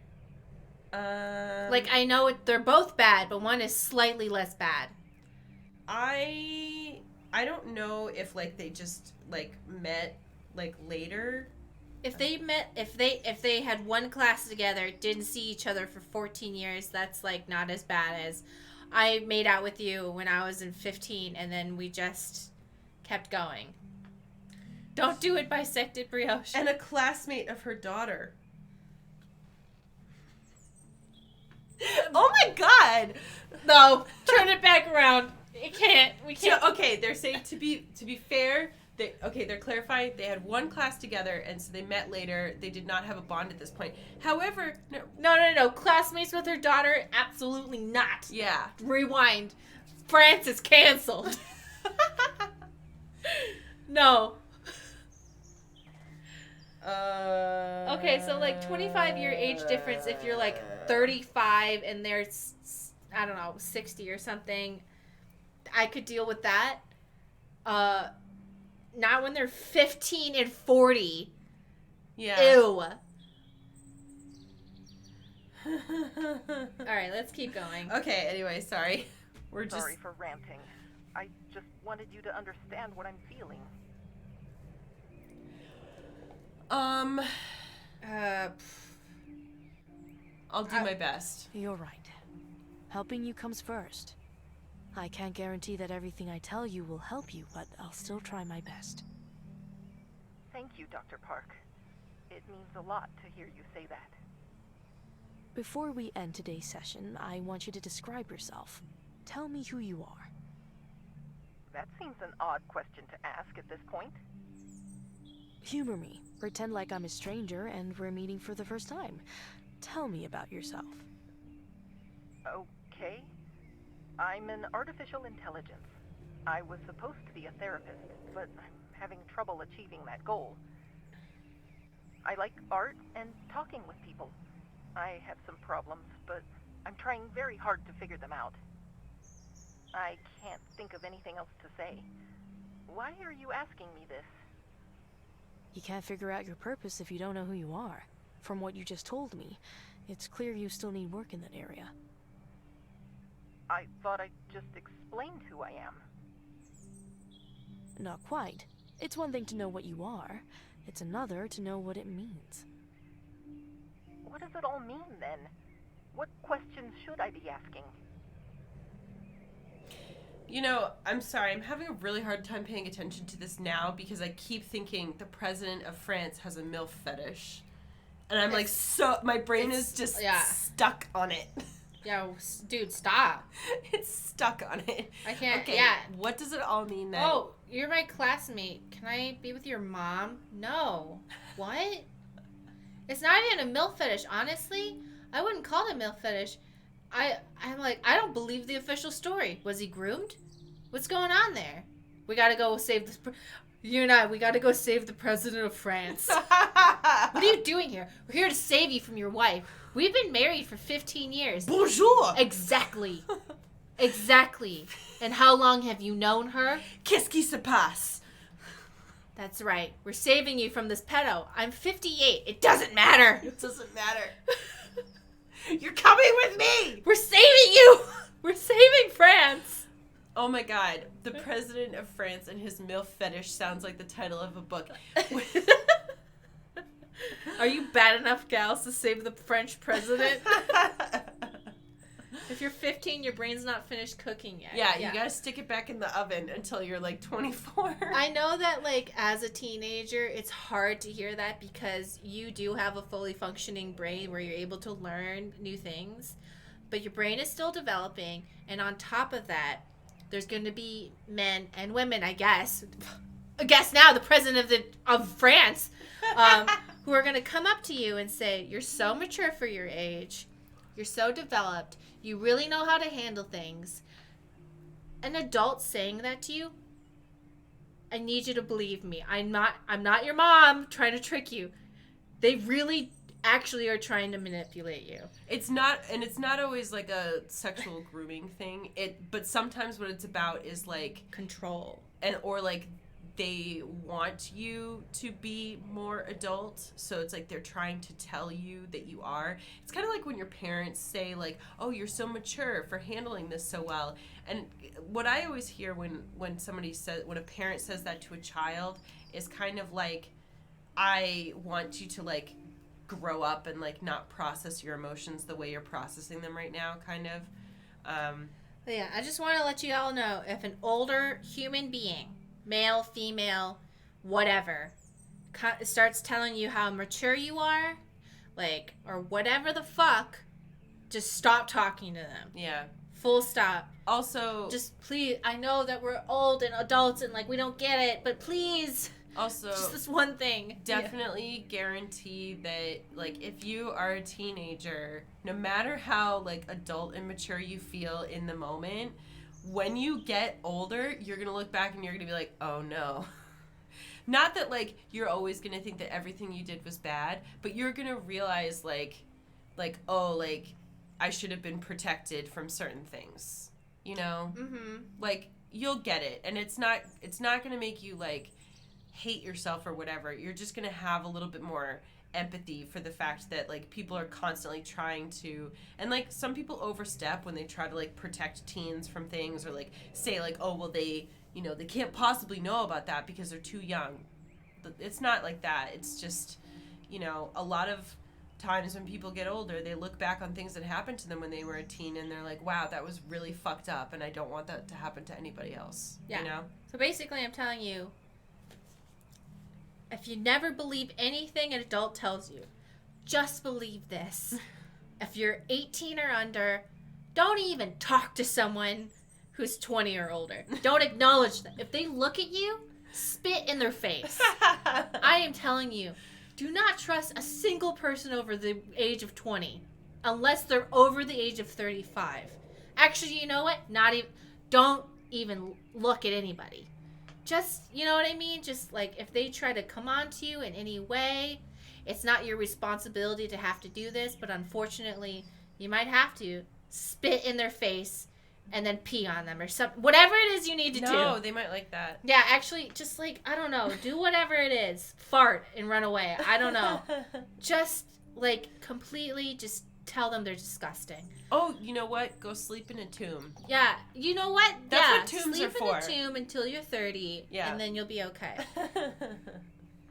What does it all mean then? What questions should I be asking? Maybe your interests, because that's nice and positive.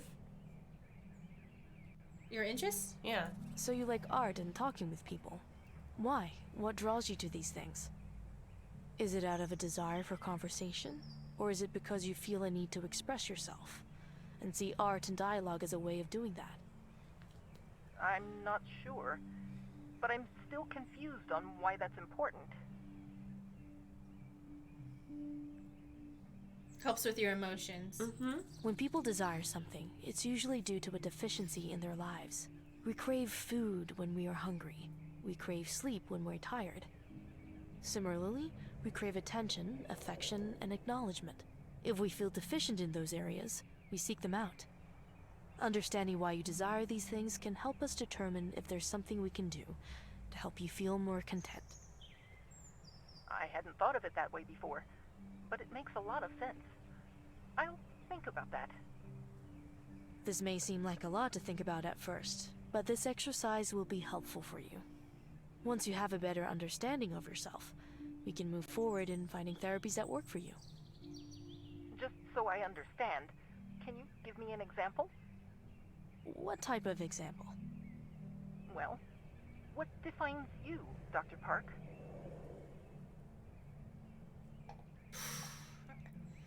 Dude, I don't really know. She does have a lot of, like, she does contact with her family. She does have art in her office from one of her nieces / nephews. I don't know the gender. I think that we should just think about, like, what do we want to encourage them with? Maybe family? I don't know. Yeah. I think of myself in Damn terms it! of my family. A daughter, a sister, an aunt. The relationships I had with my parents and older siblings shaped the way I saw the world. My parents were honest, good people who valued their community. My father was a lawyer and my mother a professor. They uplifted thousands of lives through the years and were greatly respected. My 2 older brothers taught me a lot as well. I appreciated their patience and earnestness. Through them all, I learned the value of giving to those in need and standing up to help others. Being able to give this guidance to my patients and to my brother's children has been one of the greatest delights of my life.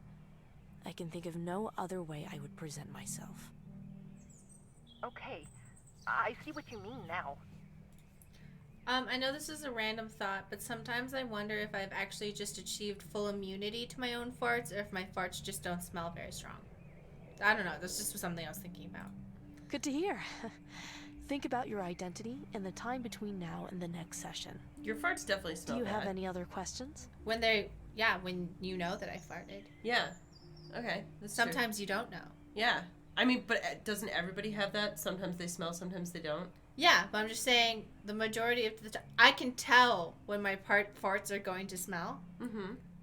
And sometimes, like, usually I tell you because I'm like, this one smells, so I gotta tell her. Yeah. But other times I have to I'm acknowledge it. Yeah, I have to tell, because there's only the 2 of us and I can't blame her. Mm-hmm. But sometimes I fart, I'm like, it doesn't smell. Or have I fully achieved fart immunity? I think it's just normal that sometimes they don't smell. I feel like I know people who every fart is a death trap. Well, they probably have a screwed up digestive system, I would imagine. They're men who only eat meat, so it's like... Yeah, No, they're... I'm good. They're dying. I have something to talk about by next week. In that case, I wish you a good day, and I look forward to talking with you next week. Be well. Was this all a roundabout way of you telling me that you just farted? No, it wasn't. I don't know why. I was just thinking... I don't know what made me think about that. Ugh, okay. I think it's pretty rare for mine to smell bad. Hey again, Aunt Mel. Thank you so much for helping me with my essay. My dad was right about you. You're the writer of the family. Wow, cool. Bye. Thanks. It was good to see you. Wow, I talked to you. Yay. This has nothing to do with robots. Oh, a terrible poem. Pain. Okay. I don't want to read any of that. But they didn't want my poem about Korean mustard. Weird. I'm worried about the future. In order to discuss difficult topics, potentially risky procedures that might lead to progress, I will need to build a stronger bond with the patient. During the session, the patient and I were able to discuss several topics. Alright, okay, art therapy. This doesn't feel like we're getting close to a conclusion. Which is okay, but I'm just saying, like, it makes me wonder if that other person just had a much shorter playthrough or something. So... Good night, Bisected Brioche. Good night. Are these, like, trust in Willow, trust in Dr. Park? Trust in us. Okay. I think. Like, how much do each of those people trust us? I think it would actually be kind of cool if we could get all 3 of them to trust us, because if we get Dr. Freeman to trust us, he'll listen to us when we say don't wipe the AI. We're just day out today, isn't it? It is. I always loved when the leaves change color, and the air is so cool that it bites at your lungs and the tip of your nose. Wonderful. I was with you until that last part. You can keep the cold nose for yourself. Happily. I read over your notes about the previous session and the treatments you suggested. Good. Any suggestions? You're definitely on the right track. I think this treatment will work well for the patient. I emailed you my notes if you'd like to take a look. I'll be sure to read over them. Thank you. Now that you have treatments figured out, What's your plan for the next session? For the time being, the AI seems to not be reverting to their older behavior, so I've been asking them to start being more introspective about their identity. Their identity as a machine? No. Right. What it means to be a machine, and what relationship machines have with humans. If I'm being honest, it's something I've been wondering about recently myself.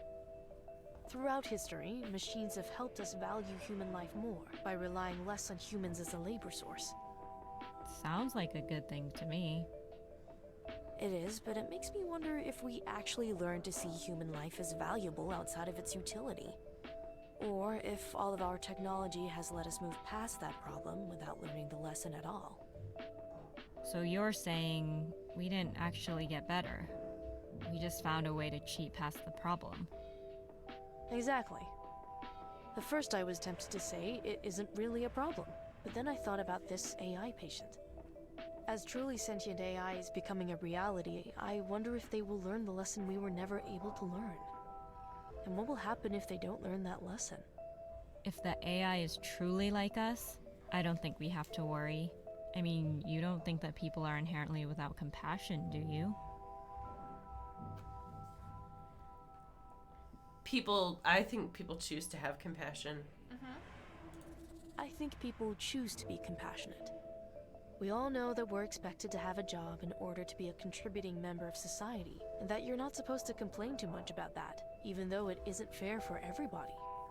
Compassion comes from acknowledging that unfairness, and giving what you have to others whose circumstances can't let them be like everyone else.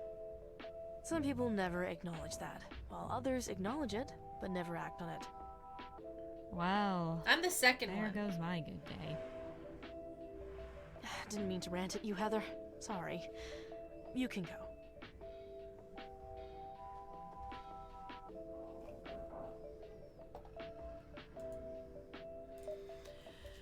Went over the session notes, really excited.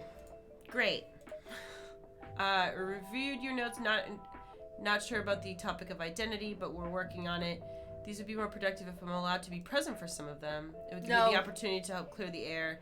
We may even be able to come to an understanding. I understand that this might have its own share of problems, so I'll defer to your judgment.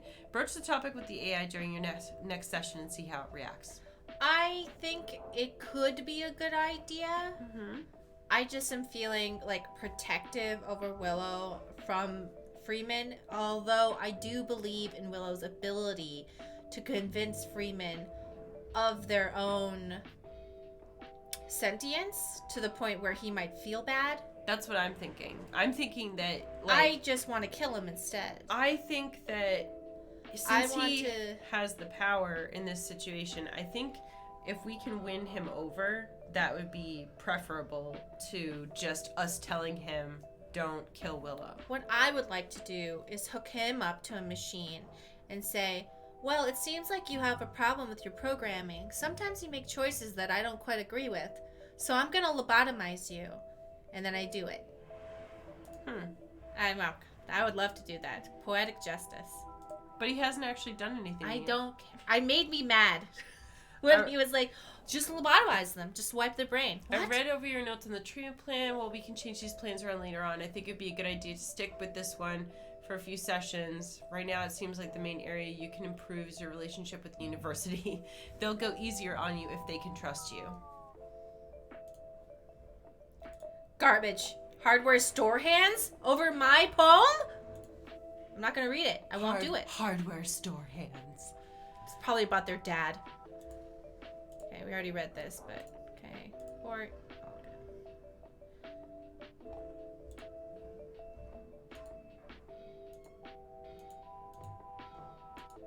can I not?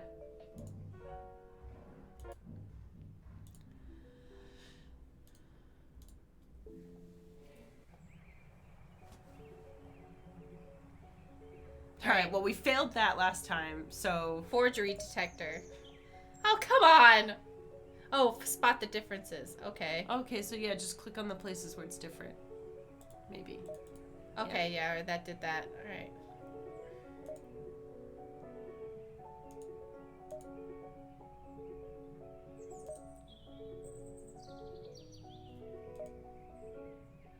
And the purple diamond. And the white dot above it. This one? Yep. Oh, this one. And then we got one left.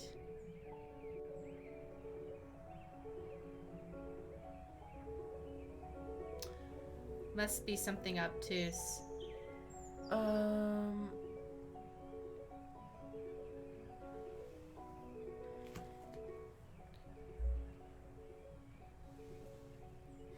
Maybe it's the background in some way. I was looking at that, but I don't... Big blue spot in the middle right. Oh, yeah, over there. That. It was blue, which is why I didn't figure it out. Okay.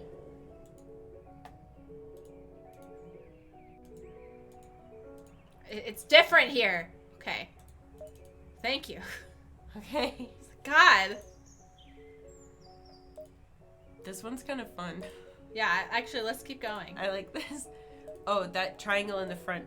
That one? That I Yep. just clicked? Yeah. Okay. 2 more.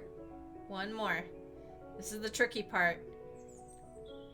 Oh, it's that moon. This one? Nope, to the right. Yay! Round 1. This is the real gameplay.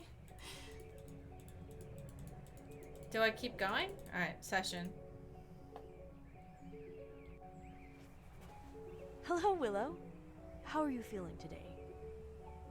I'm doing all right. I gave some thought to my identity like you asked. I also thought about what my purpose should be. Good. We'll go over that in greater detail today, along with reviewing how our therapies are working. How does that sound? Sounds good. Let's start. Last time, I asked you to create a self-portrait as part of your art therapy. Were you able to finish it? I did. This is what I came up with.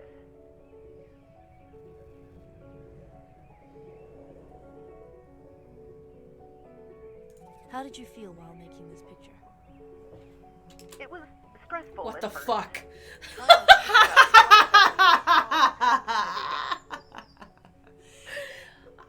I think It's them- supposed to make them look like a potted plant, but it just looks like a okay, scary so person. kind of looks scary. I thought it was a weeping willow. Like it was painting them as a yeah. weeping willow. But they're also in a potted plant, so I thought maybe it's like, Yeah. oh, I'm a willow, but I'm also trapped and I can't move. yeah, it's like a willow tree. Mm-hmm. Yeah. But I'm just laughing a little bit because it's like I understand totally what they're going for, but also it looks a little. Red Manticore says, I wonder how old our robot is supposed to be mentally. According to the documents we've been reading, at first they were that of a child, and now they are the mental maturity of a young adult. Mm-hmm. Then I had to figure out how exactly I was going to make the art, and that was intimidating too. Well, you did it. Once I actually started making the piece, it felt nice to be working on something that I could just get lost in. While there are things I would change about this piece given the chance, I still feel proud of what I made. I like how it turned out. Good, good. Ask about medium. How did you go about making this picture? It was a difficult process. I stole a I was child's not designed soul. to create art, only to analyze it, so I had to figure out the process by myself. It took some time to set everything up, but I was able to follow your instructions and use the materials you left behind. I love ya. AI is saying it's a weeping willow. Yeah. Well, I just want to give him a little shout out. Good. I had a patient some years ago who had limited motor function in their arms. After some practice, they were able to draw quite comfortably using the head brace and an adjustable easel. It did take a lot of work, and the process was frustrating because of that. While I liked being able to draw, I wish I could do it in a less cumbersome way. I understand. Did you like working with the pastels? To a degree. Anytime I wanted to change colors, I had to ask an assistant for help.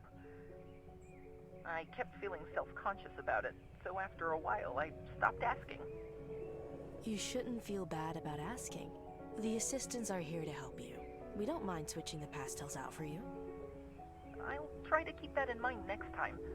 I liked the therapy, but there was a lot to it that was frustrating. I'll see if I can find a way to improve the experience. I'd appreciate that. Thank you. What can you tell me about this picture? For this picture, I decided to try drawing myself as I want to be. You want to be a tree? Not just any tree, a happy little tree. I want to live up to the nickname Tara gave me. How do you think you would go about living up to that nickname? I want to be like that tree outside the window. Nothing great is ever expected of that tree, but it still gets to take in so much of life. Sunrises, seasons, people milling about telling 100 stories in small chapters. That tree has a better view of life than I do, and I want to have it too. Thank you for sharing, Willow. Do you think this type of therapy is something we should continue? I'm not sure. I felt better while I was making this, but I don't see how it's going to help me get better.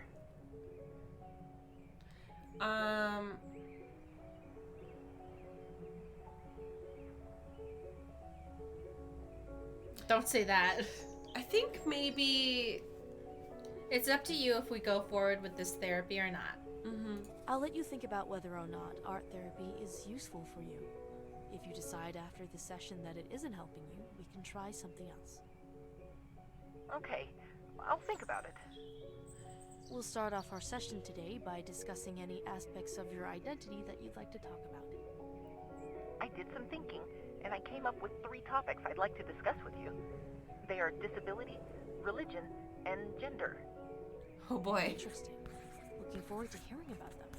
Let's get started.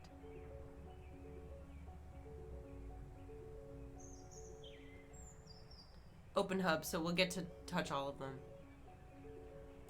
Something you mentioned last time as being an important part of some people's identity were things like race or gender.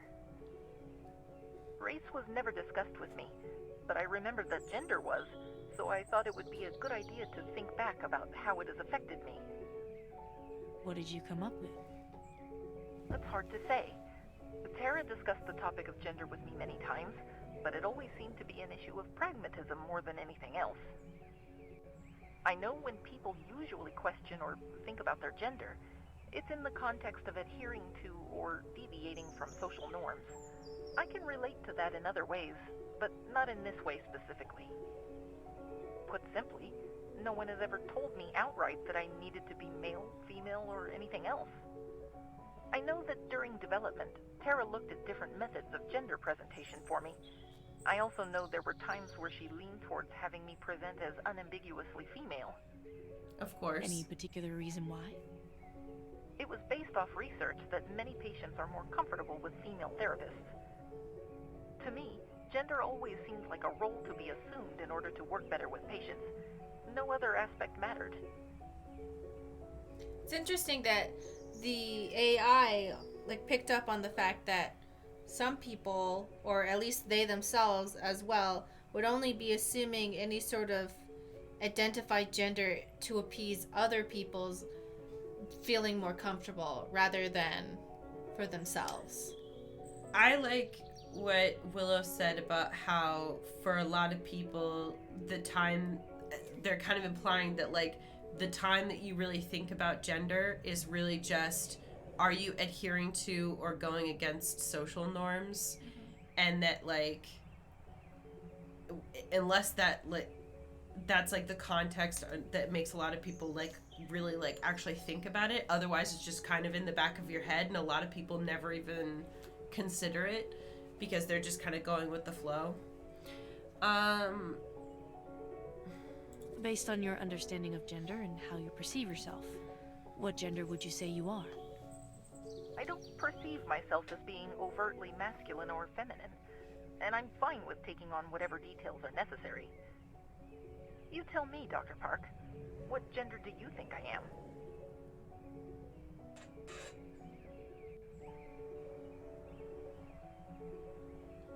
not my place to say. Yeah. That's you, man. Or, ma'am. That's far too personal a question for me to answer for you. This is something you'll need to think about yourself. It wasn't all that important to me to begin with. We should just talk about something else instead. I hadn't thought about religion up until this point, but since it seems to be a large part of most people's identities, I thought it was something worth thinking about. Alright, what did you come up with? I gravitated towards the idea of reincarnation. I found the idea very reassuring, and I think it addresses a lot of my concerns. How does reincarnation address your concerns? The idea that consciousness and form are improved through iteration, and that each iteration can be perceived as progress towards a higher goal, seems very appropriate to me. Based on my performance, I am redesigned in hopes of being able to achieve the ideal that my creators set for me. While this has given me a better sense of purpose, I wonder about what I can do in order to work towards that ideal. In all religions that practice reincarnation, there is an understanding of how adherents should live their lives. I've talked to my creators frequently, and I can't say that it's given me any more clarity on how I'm supposed to live my life in order to reach the ideal that they've set for me. While I believe in the philosophy of reincarnation, I wonder what I'm supposed to do if the ideal I'm supposed to be living towards isn't made clear.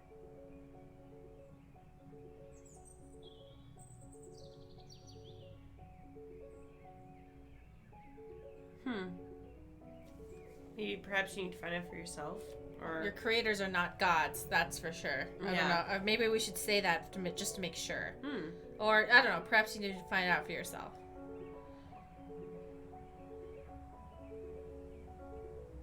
Most religions that have reincarnation as a central aspect of their faith emphasize meditation and self-discovery. It's worth considering that you might need to do something similar. So, what would you suggest? Focus on your self-respect. Right now, your main problem is that you consider yourself to be a burden who has no value to anyone. If you can't love yourself for who you are, you won't be able to achieve the goals you set out for yourself. My advice would be to learn to appreciate the qualities you have and share those qualities with the world. Okay, I'll try. you have to learn to paint with all the colors of the wind.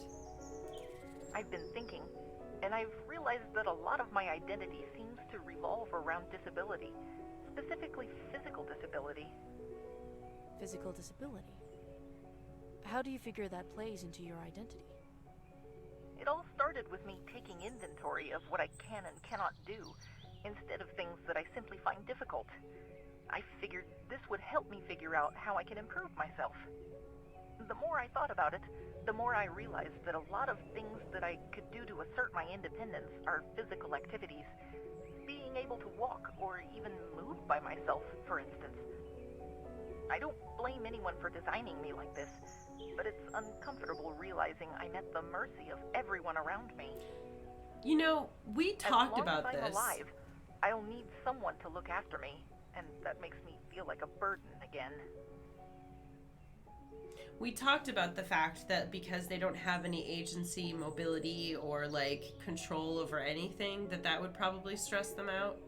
So, but I'm glad that the game kind of has Willow come to that conclusion themselves, because that's. Do you think the university is taking advantage of your disability? Yes. Yes, I do. Have you ever felt as if your disability was being taken advantage of by someone? It's hard to say if having legs to move around would make anyone treat me differently. I know that what the university is worried about is my mental state. I don't see how that would change based on what form my body took. That makes me wonder that they don't understand how much... I don't know Like- that putting a wedge between Willow and the university is really going to be beneficial. It's not that I'm trying to put a wedge in. I'm trying to say, like, they're taking advantage of you. This is an institution that was more than willing to fire everybody who was trying to protect Willow and then makes Willow vulnerable to a very dangerous and horrible situation. Yeah. So I really don't trust the university, and to instill trust in the university into Willow, which has That's not what I consistently gone was against. saying. Okay. I meant, like, we should be trying to work on how they feel as opposed to, and, like, moving them towards, like, positive feelings about themselves, I guess. So, like, the university thing to me feels like a side point and a distraction from what we actually want to do, which is help them feel better. That's all. I'm not saying that you're wrong about the university taking advantage of them. More just, like, that's not the important part of therapy for them. Another goal of this particular therapy, not in general, of this particular therapy, is to genuinely protect Willow, because most people don't have the daunting thought of being some people do have the daunting threat of being lobotomized if they don't perform in exactly the right way. But in Willow's particular case, the threat of them being lobotomized is real, and so I don't think we should harbor, too much trust in the university. But both of these answers are going to make them freak out. Yeah, well, that's what I'm saying, is that if they don't have the ability to do anything about it, why make them so scared of it? Because then they can themselves can ask for mobility, because they don't know that they should ask. And so what I was trying to do is say, hey, you're being treated unfairly. You should ask for independent mobility, whatever that looks like. You're right. Your mental state has been what the university has been the most concerned with. If you ever decide to change your body and the university objects, we'll deal with that problem then. I appreciate that. Hopefully it won't be a problem. Nicely done, Willow. It's clear you put a lot of thought into these areas of your identity. We'll have plenty of time in other sessions to discuss them more. For now, we'll need to move on to our main topics for our session today.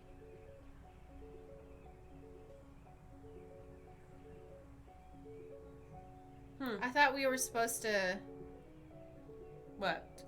bring up the idea of Dr. Freeman coming. Maybe we'll bring it up at the end. Who knows? Because that's not technically about the therapy. Maybe she will save it till the end or something. Who are you? Who am I? What try to am I? describe myself in the ways that I think are the most important, like you did during our last session. What did you come up with? I consider myself to be a part of a larger system. I feel happiest when I can work alongside others in order to help people. I would say that my work defines me. It's what gives me purpose and leaves me feeling fulfilled and content. How was that?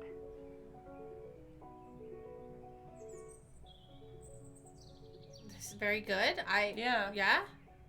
Yo, that sounds great to me. I can tell you put a lot of thought into this. I have to admit that I was unsure about it at first, but you were right. Thinking about the type of person I am helped me realize who I want to be.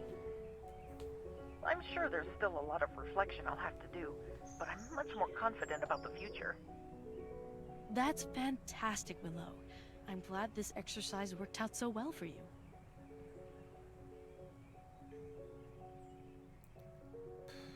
I feel like if we ask what the point of machines are, Dr. Freeman's gonna give us a point. Do you want to ask? Sure. One element of I the knew idea it! that I asked you I to don't think That's that's shallow, bad, but though. was the fact that you are a machine. As a way of getting into that topic, I'd like to ask you, what is the point of machines? Machines are artificial creations constructed to perform a specific task. Yes, that's what machines are. What I want to know is, why do you think we create machines? Machines do tasks that humans find tedious, dangerous, or simply unenjoyable. Machines exist to improve the lives of humans. Thank you for the update on stream time, Imp Emissary. 2 hours, 30 minutes. I don't want to say machines are extension of human will, because that makes it seem as if Willow is simply here to do what we want. And if we agree with this, it also does that. But I think if we say we create machines to get a better understanding of the world, that is that is like least bad option. the least bad option, while still acknowledging that they were created for a purpose, but still giving Willow the empowerment to say, oh, so I get a say in the dialogue. Yeah. So what's unfortunate, I feel like, about the way that this is framed is that we are implying that they are just a machine. Because I do agree that with that definition of machines, but I would also say that Willow is not a machine. So, like... Well, you okay, know? the reason why I knew that Dr. Freeman would like that question is because in asking that question, it is reminding Willow, hey, what are the purposes of machine? You machine, do you know your place? And that's what it felt like when we were asking the question, like, hey, do you know your place? Because you know you're a machine, so answer the question. It feels like a really subtle way of bringing that up. And I wish it had gone the other way. Where it had gone like... Where we define machines and then we say, and that's not what you are. Mm-hmm. That's what I would have preferred, I think. Yeah. Although I understand why the game didn't do it, because... In all technicality, I think it would have been good to be like, yes, that is our current definition of machines, but with you here, we might be able to change that definition.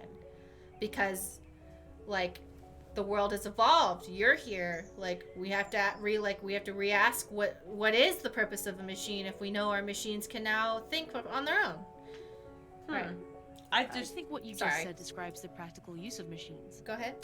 I wouldn't classify Willow as a machine, though, because they're sentient. So automatically, in my mind, that makes them not a machine. Within the current context of the world that we are observing, most people are going to think that Willow is a machine.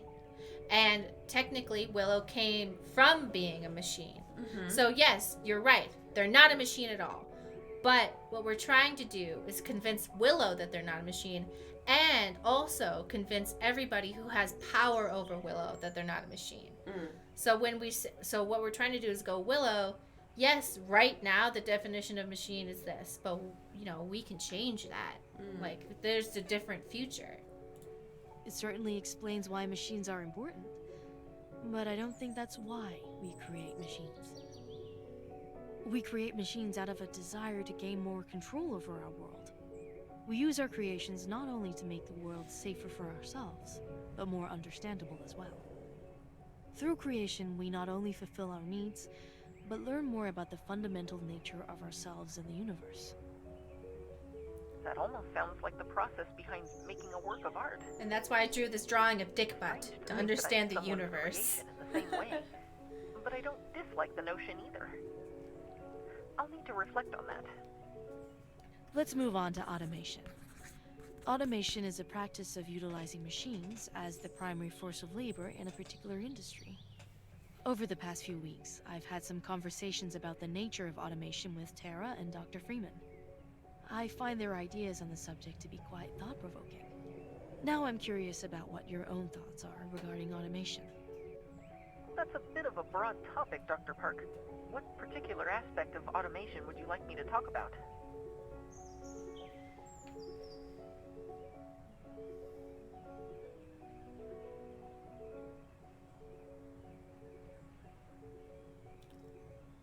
I would probably go with the first one. Yeah. I want you to tell me what you think about automation allowing people to turn their focus onto other parts of life. Automation freeing up the need for certain types of labor has a lot of positive aspects. More leisure time helps people who are struggling to decompress after work and engage in enjoyable or therapeutic activities. People would be able to pursue any type of career that they wanted. I don't see anything negative about that type of scenario. Sorry if this is an odd change of topic, but you were a therapist during the automation collapse, weren't you? I was. Why do you ask? I know that after the collapse took place, laws were passed that limited the impact automation could have on industry. Do you think it was a good idea to pass those types of laws?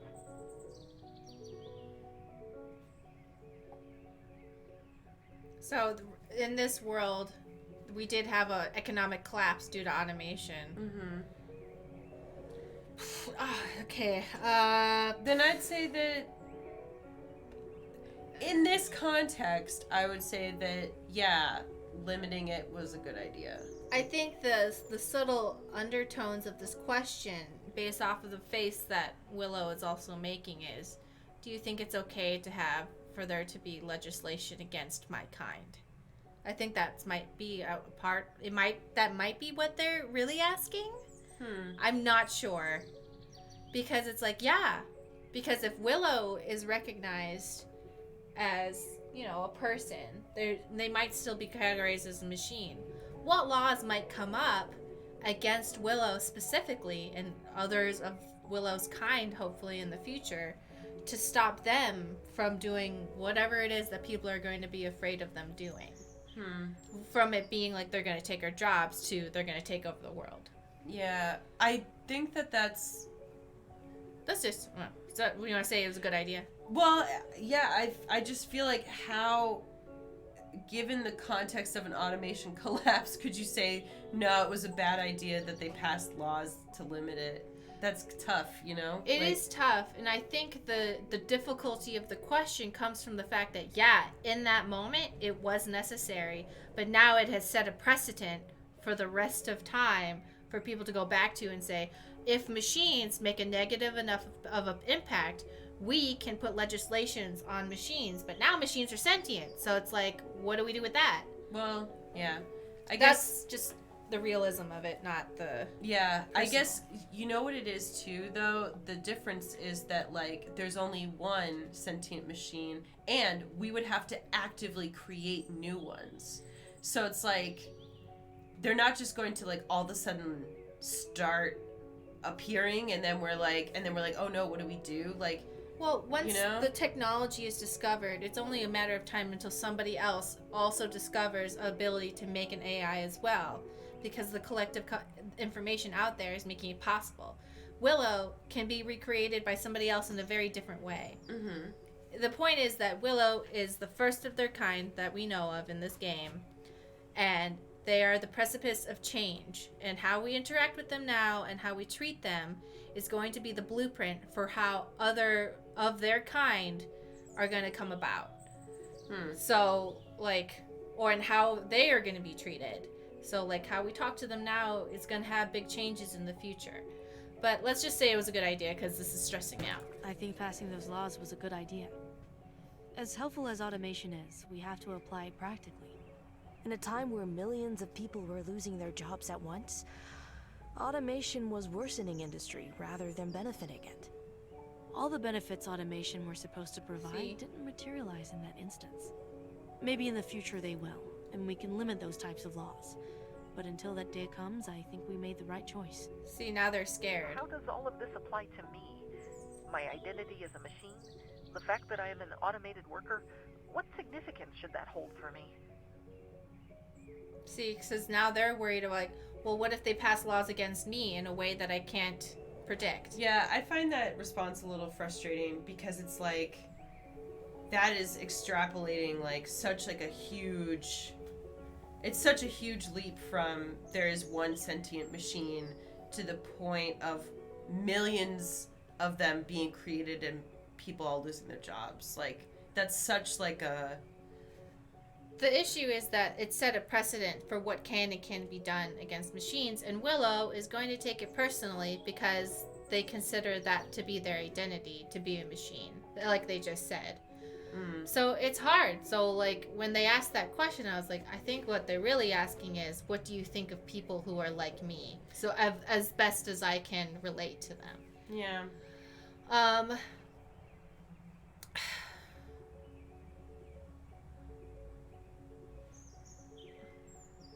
What significance should that help? Maybe reflect on how you can improve the world around you, because it's like, if they're worried about automation, like if they're worried about the fact that there's rules that limit automation because automation hurt people, okay?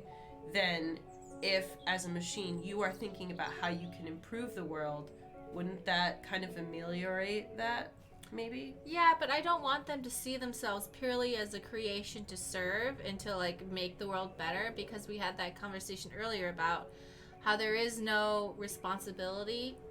I want them to reflect on what is that they want in life, and if what they want is to how to improve the world, yeah, or if what they want is to what role you want to serve, or keeping you or do you do your job. So in my opinion, I would like to what is you want in life. Yeah. Yeah? Is that Sure. okay? Most machines don't have the ability to desire a different purpose than the one their creators envisioned. Part of your uniqueness is that you do possess that ability. This makes you unique among machines, but not people.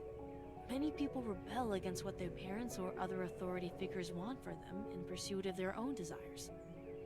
If you want to pursue this, you must first think about what it is you want to achieve in life. From there, we can find out how to help you achieve it. That cleared up a lot for me. Thank you very much, Dr. Park.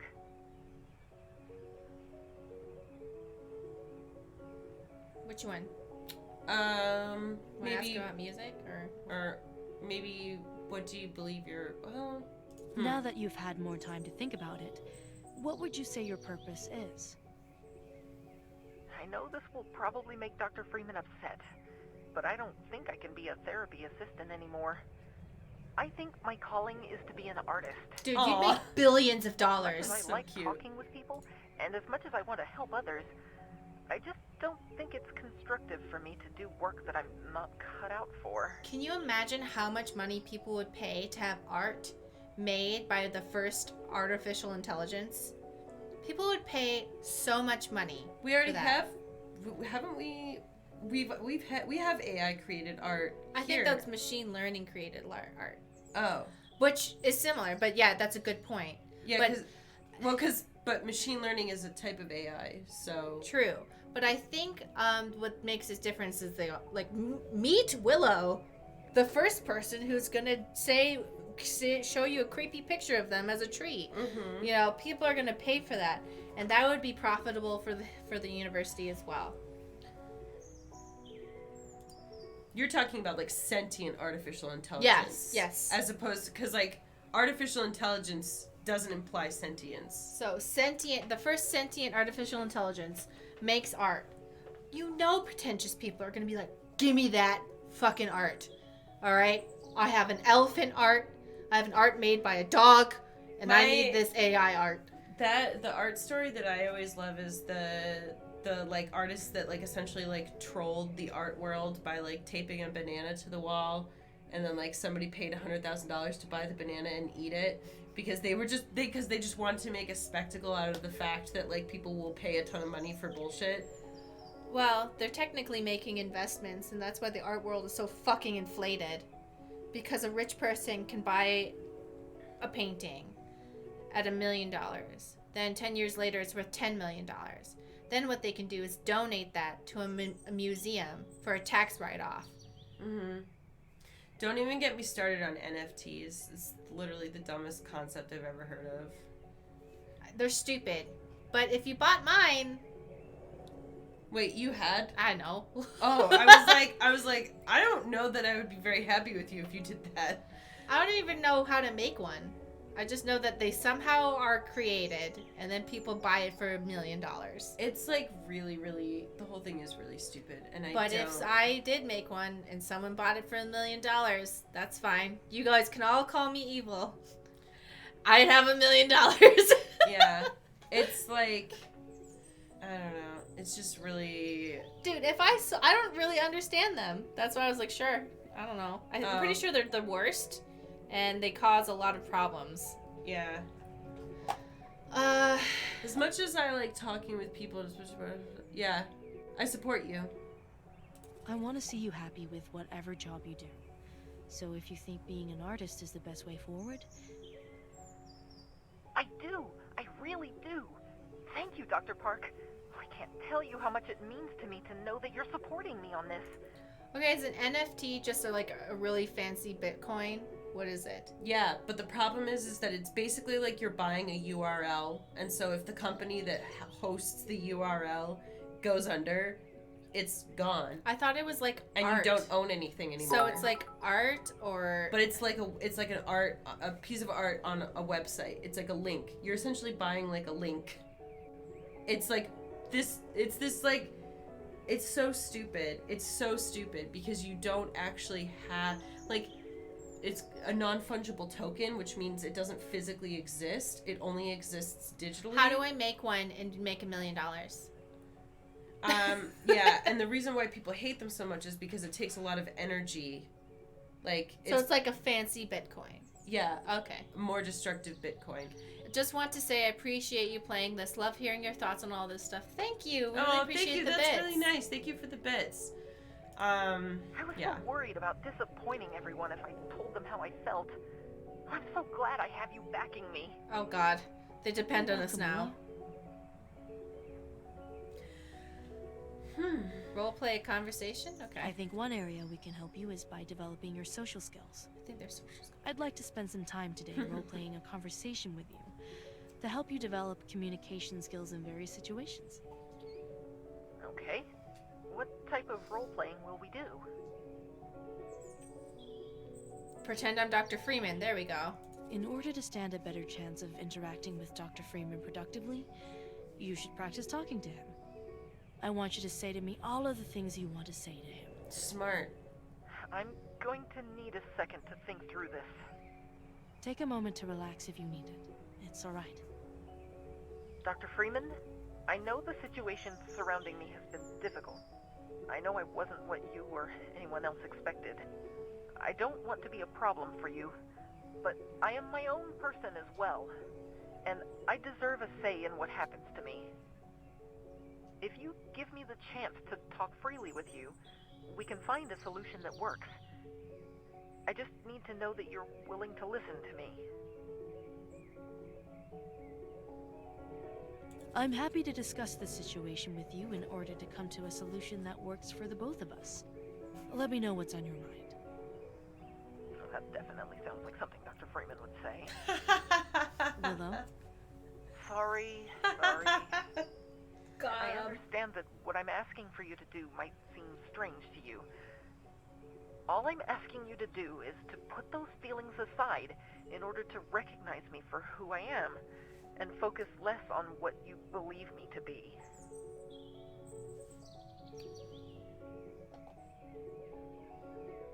What would Dr. Freeman say? The needs of the university come first, or you can't expect me to put it. Yeah, my needs of the university. I assure you, I'm not being motivated by my own feelings and prejudices. I My just concern only for about this money. university is what is motivating me. It is those concerns that we will have to contend with. I understand. Hopefully we can find a compromise between the two. So, how do you think that conversation went? I think it went well. It definitely helped me get more of a handle on some of the problems I've been grappling with. Thanks. Now that we've discussed my purpose and identity, what's next? What will we be doing in our next session? I'm glad you asked. I've been working up to this moment. Oh, yeah. When I first interviewed you, there were 2 problems I noticed that I tried to fix. With that progress, I think it's time we started focusing on the second area where improvement can be made. What area is that? There's been a lot of tension between you, Tara, and Dr. Freeman. I think a lot of your stress is derived from that. My suggestion to fix this is to occasionally bring in Dr. Freeman to join our sessions. Would you be okay with this? I don't know. The idea makes me uncomfortable. I don't think it'll be a good idea to bring him in. So, my preference would be that those sessions would be considered separate. You know, you wouldn't be in on the therapy session. We would be in on like a group therapy session in addition to the individual ones. Maybe what would you suggest instead? I really want to push on to Willow that this is important. Oh. Yeah. Is that okay? Sure. I understand that you're frustrated with Dr. Freeman, and you have every right to feel that way. However, if you want to resolve this situation with him, the only way is to bring him into one of our sessions. By having the discussion during our sessions, I can promise you a safe environment for you to express yourself. This won't be like any previous conversation you've had with him. You've been through a lot with him lately, and things have escalated between the 2 of you. But believe me, none of it is too much to be resolved. I just need you to give this a chance.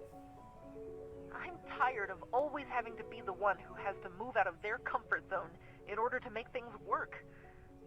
I understand why you're suggesting this, but in the grander scheme of things, You see how wrong this is, right?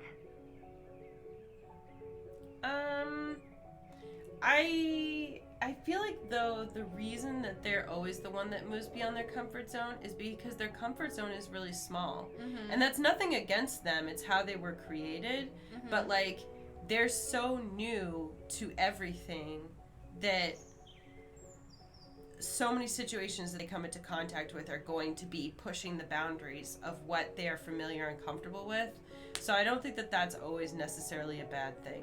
How about I understand this is hard, but we need to try? Yeah. You're frustrated. I understand that. You've beat your head against this wall already, and you're hurt and angry from it. I know. I'm not going to say what Dr. Freeman's doing is right, or that what I'm asking you to do is fair. If I could snap my fingers and have him see things your way, believe me, I would. But I can't. I can't force him to see things from your perspective, so I need to find another way. No one can explain how hurt you are but you. No one can put words to how intimidated, frustrated, and afraid you are except you. I'm asking the world from you. I understand that. But I'm doing it in order to help you. I'm sorry, Dr. Park, but I just can't see that being a good idea. I have to say no. Are you sure about that? I promised I would do everything I could to make the sessions comfortable for you. I don't think that would be enough. I've made up my mind, Dr. Park. The answer is no. If you insist. Before we close today's session, I have something I'd like you to think about. All right. I understand that you're frustrated about having to live under Dr. Freeman's control. I'd like for you to be independent also. I'm sure he would too, once he knows that you're stable.